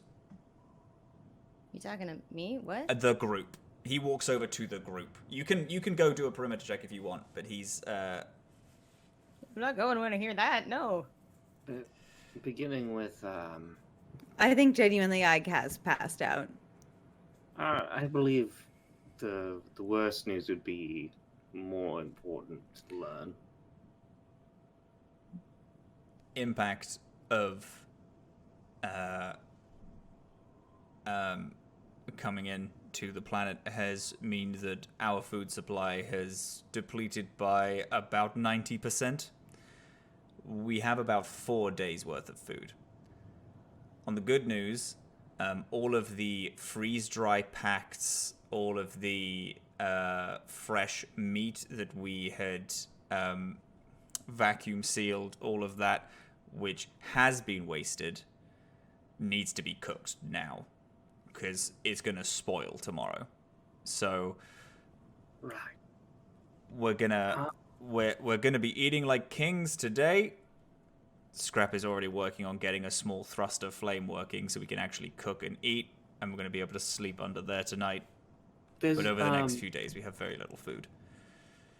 There's no way that we could store these. Not currently in their frozen state, as in after they've cooked. We could jerky some things, I guess. If we wanted to attempt to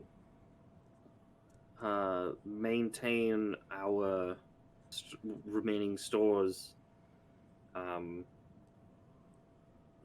a more distributed way, we could attempt to bury the food in air-sealed containers if we have any left beneath the sand. But aren't we planning on moving? Right. Nothing's gonna keep, not in this heat. We arrived at the back end of the day. I'm not looking forward to how hot it's gonna be tomorrow. I'm gonna go on my comm. Azhaam, you can't have gone far. Could I tempt you to come back if I have a more suitable task for you? We need a bunch of food cooked at the camp. You're gonna have to bring it outside anyway. Scott, could you move a bit for a second? Just gonna... And Azhaam is going to overheat the thrusters. I think you can probably even hear it from the inside. It's almost like they're setting off again before going down to a dull roar. Yeah, it's fully like starting a flooded car. Like, it doesn't work a bunch, and you give it this huge whack of energy, and then it blows out. That should work for now. Oh, bring him out. I'll after perimeter check. Keelin can do a perimeter check. I also want to do something else. Figure out where the hell we are. That's the point of a perimeter check. Skye, I've done research into most civilizations.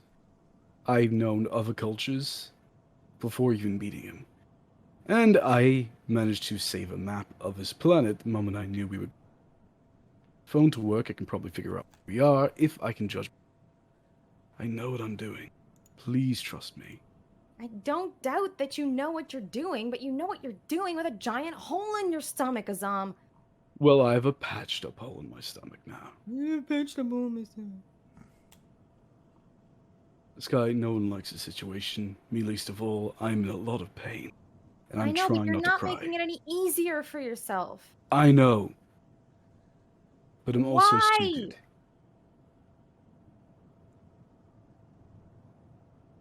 What if it were you? What if it were Ig, or Theriac, or Keelin, or Scrap, or Flare?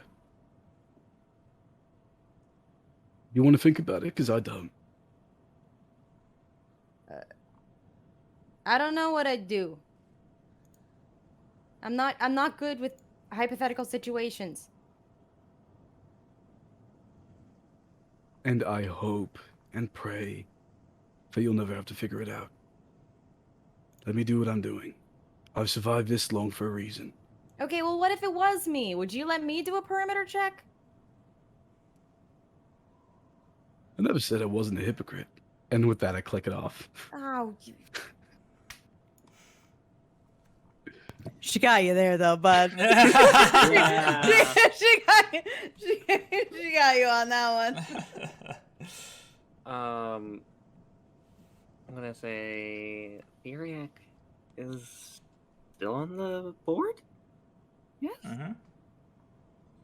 Just kind of like coasts over to Ig. Ike is not looking good. And has sort of drifted into like a half sleep. A little drowsy. Are you awake? Oh. I'm so sleepy. I'm awake. Oh, I'm sorry. I did not mean to disturb you. No, it's okay. You're never disturbing.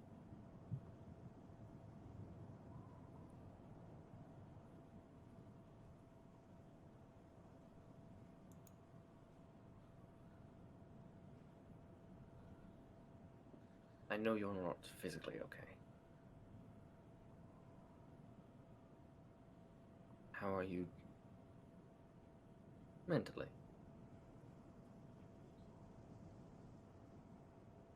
I was very scared.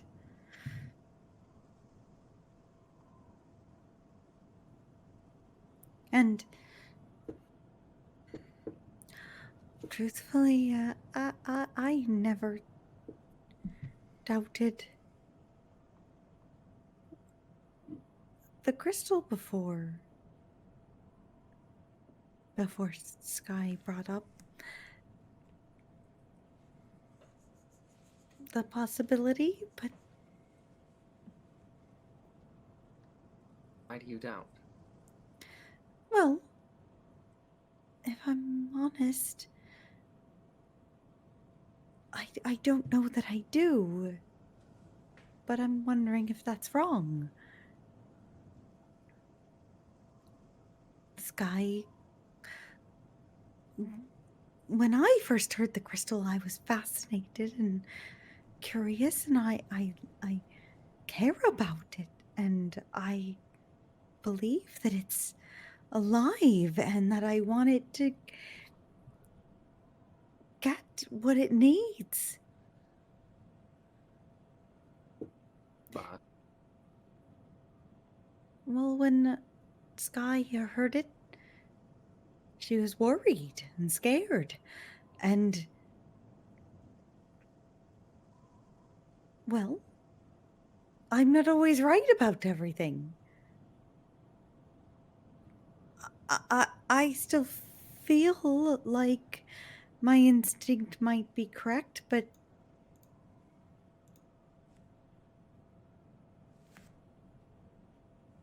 I don't know why it didn't even occur to me that it could be a danger.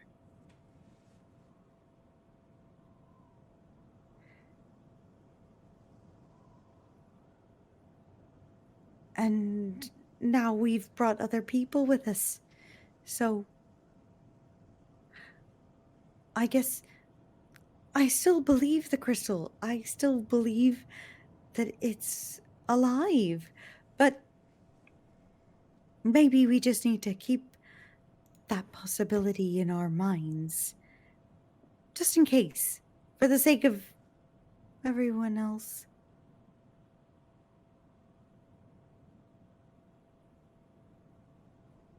do you doubt the crystal?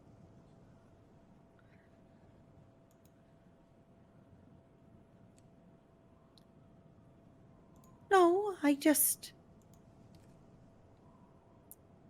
trust Skye. She's got strong instincts, so good compass.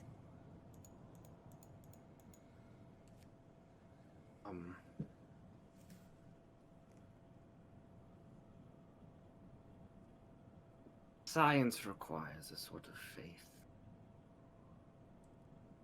Obviously in a different manner than religion. I would hope so. In science, you have faith that what you do will yield the results you expect. Or that trying a new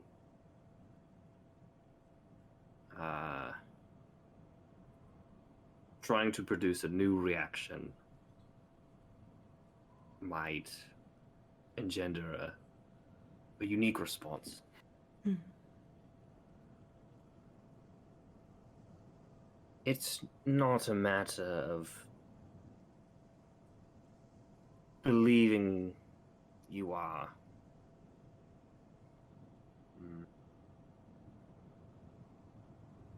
that you are going to be right all of the time. In fact, most of the time in science you are horrendously wrong.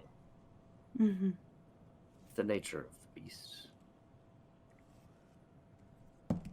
But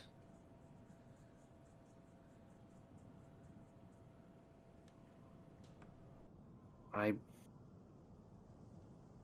believe we should not trust that the crystal has our best intentions in mind. Thinking critically, no matter what the information is that it might have shown, it is clearly of importance to the crystal. Yes? I never thought that it had our best interest in mind. I thought it needed our help. I thought it was.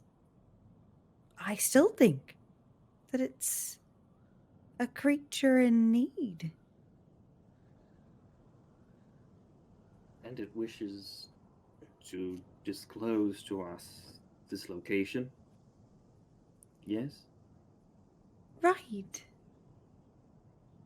So, we are simply discovering more about crystal. Doesn't mean it's good, that it's bad, that crystal is evil or sentient even, just that this is of importance. Right. Let's not cast value judgments on it yet. Hmm? No. Just caution. That's all. Yes. I'm very tired. Are you okay? I'm also tired. We should rest. Just, can you stay close? Would you hold me? Okay. I kind of, there's not much to hold, but I kind of just put like a cloaked arm around the roots that wrapped around the skateboard. They kind of, like an octopus. They kind of like wrap around.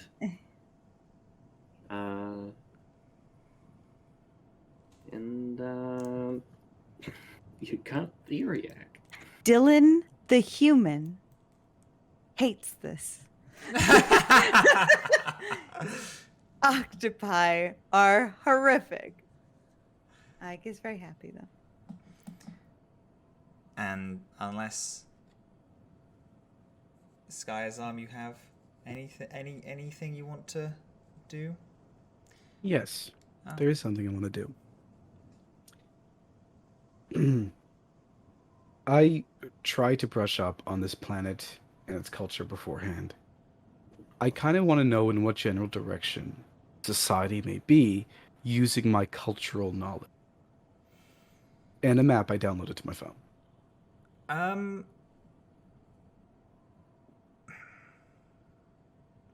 I would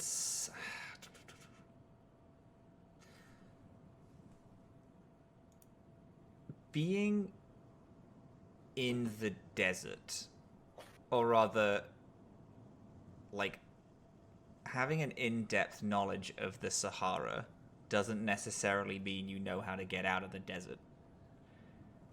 True, but it does often tell you, like, oh, go north to reach civilization, or go south. Okay.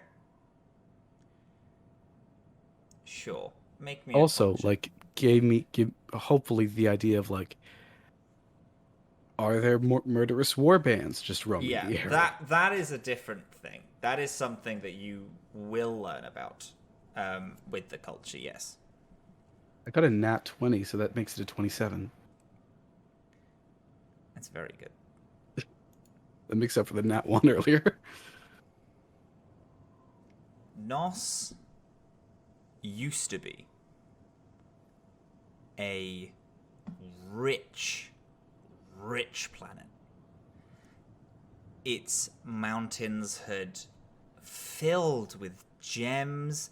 The inner core of the planet was so lush with minerals and beautiful ores that you can't find in other places. People and companies many years ago started taking these resources from this planet, and then the lushness began to fade, and as they shipped the jewels and ingots of these materials off of this planet, it started to become a husk of what it once was. There isn't a lot of people living here. There are a lot of creatures who, as creatures do, have learnt to adapt to the harsh deserts. Not all of them dangerous, but a lot of them are, just because of how few things are left living. People have set up small outposts. They, without the technology of most other places, kind of live not necessarily simpler, but more... It's more, if you would say, Wild West. But there is one city, one huge, gorgeous, stunning city called New Moors, entirely owned by Freya Incorporated. Freya Incorporated is a beauty company, and it is known in hushed rumors that after the planet became the husk, the leaders discovered an incredible piece of technology, and they harnessed it to make New Moors as powerful as it is. And no one is quite sure as to what this incredibly powerful piece of technology is, or what this wonderful thing is that makes New Moors as this exclusive mecca in this whole dust bowl of a desert. However, in a shell of a broken, destroyed ship, away from its sleeping crew, there is a small scanner that has a holograph of a hidden domed city. And in the center is a image of a small crystal. And that is where we're gonna leave the session today. Oh wait, I changed my mind. I do Oh wanna do one more thing. shit! What do you want to do? Very quickly, Skye rolls out on the roller skates and then looks over her shoulder to make sure she is out of eye shot of the camp, takes the rolled up stack of comic books out of her pocket, takes a lighter out of a pocket of her cargo shorts, lights them up, and just watches them as they burn, and throws them to the ground. That's it, that's me. That's done. That is where we're going to leave our session today, gang. Thanks so much for joining us here today, gamers. That was episode 20. I'm mad. That's 2-0. That's 2 10s. That's 2 10s. That's 2 10s, gang. Thanks so much. Welcome to the Roaring 20s. Welcome to the Roaring 20s. We are gonna get buck wild in these. Oh these my next god. episodes. Here's hoping it episode- doesn't come with tuberculosis. Yeah, we're going. Oh yeah. This is our fucking Wild West arc. People want. I love Not that just shit. Wild West, Wild West. It's the Wickedy wild. wiki wild Wiki wild wild, west. wiki Yeah. wild west. Thank you guys so much for joining us here today. I appreciate it so much. One last thing. Go Is for it. next episode the episode? The next episode is the episode. Do we want to announce? Yeah, I think. Oh, what's up? Do you not want to? I think we should leave it as a Surprise. We got 100%. something. I We got- agree. we Can got- we say what is happening? Oh, I still think. Surprise. Full surprise, Surprise. 100%. Full Hey, surprise. gang, are you excited for what the fuck we're talking about? Oh, it's juicy. Come see us next time for episode 21. The Drinking Age Atomless episode for whatever we're going to be bloody talking about. Thanks so much for joining us, gang. We have something very exciting coming next episode. And then we can just do a round of socials, then we can get the heck out of Dodge. My name is Matt, Bye. Captain Crail on all things. All of the new things that are popping up, all of those socials, I'm Captain Crail on all of them. Go find them and follow me and make me feel special. Thank you. Who else? Who's next? Wow, very good. I'm Dylan. I'm Super Dylan everywhere on every single social media, no matter what it is called. I will always be Super Dylan, and that will be Dylan spelled wrong. Dillin. That's where I am.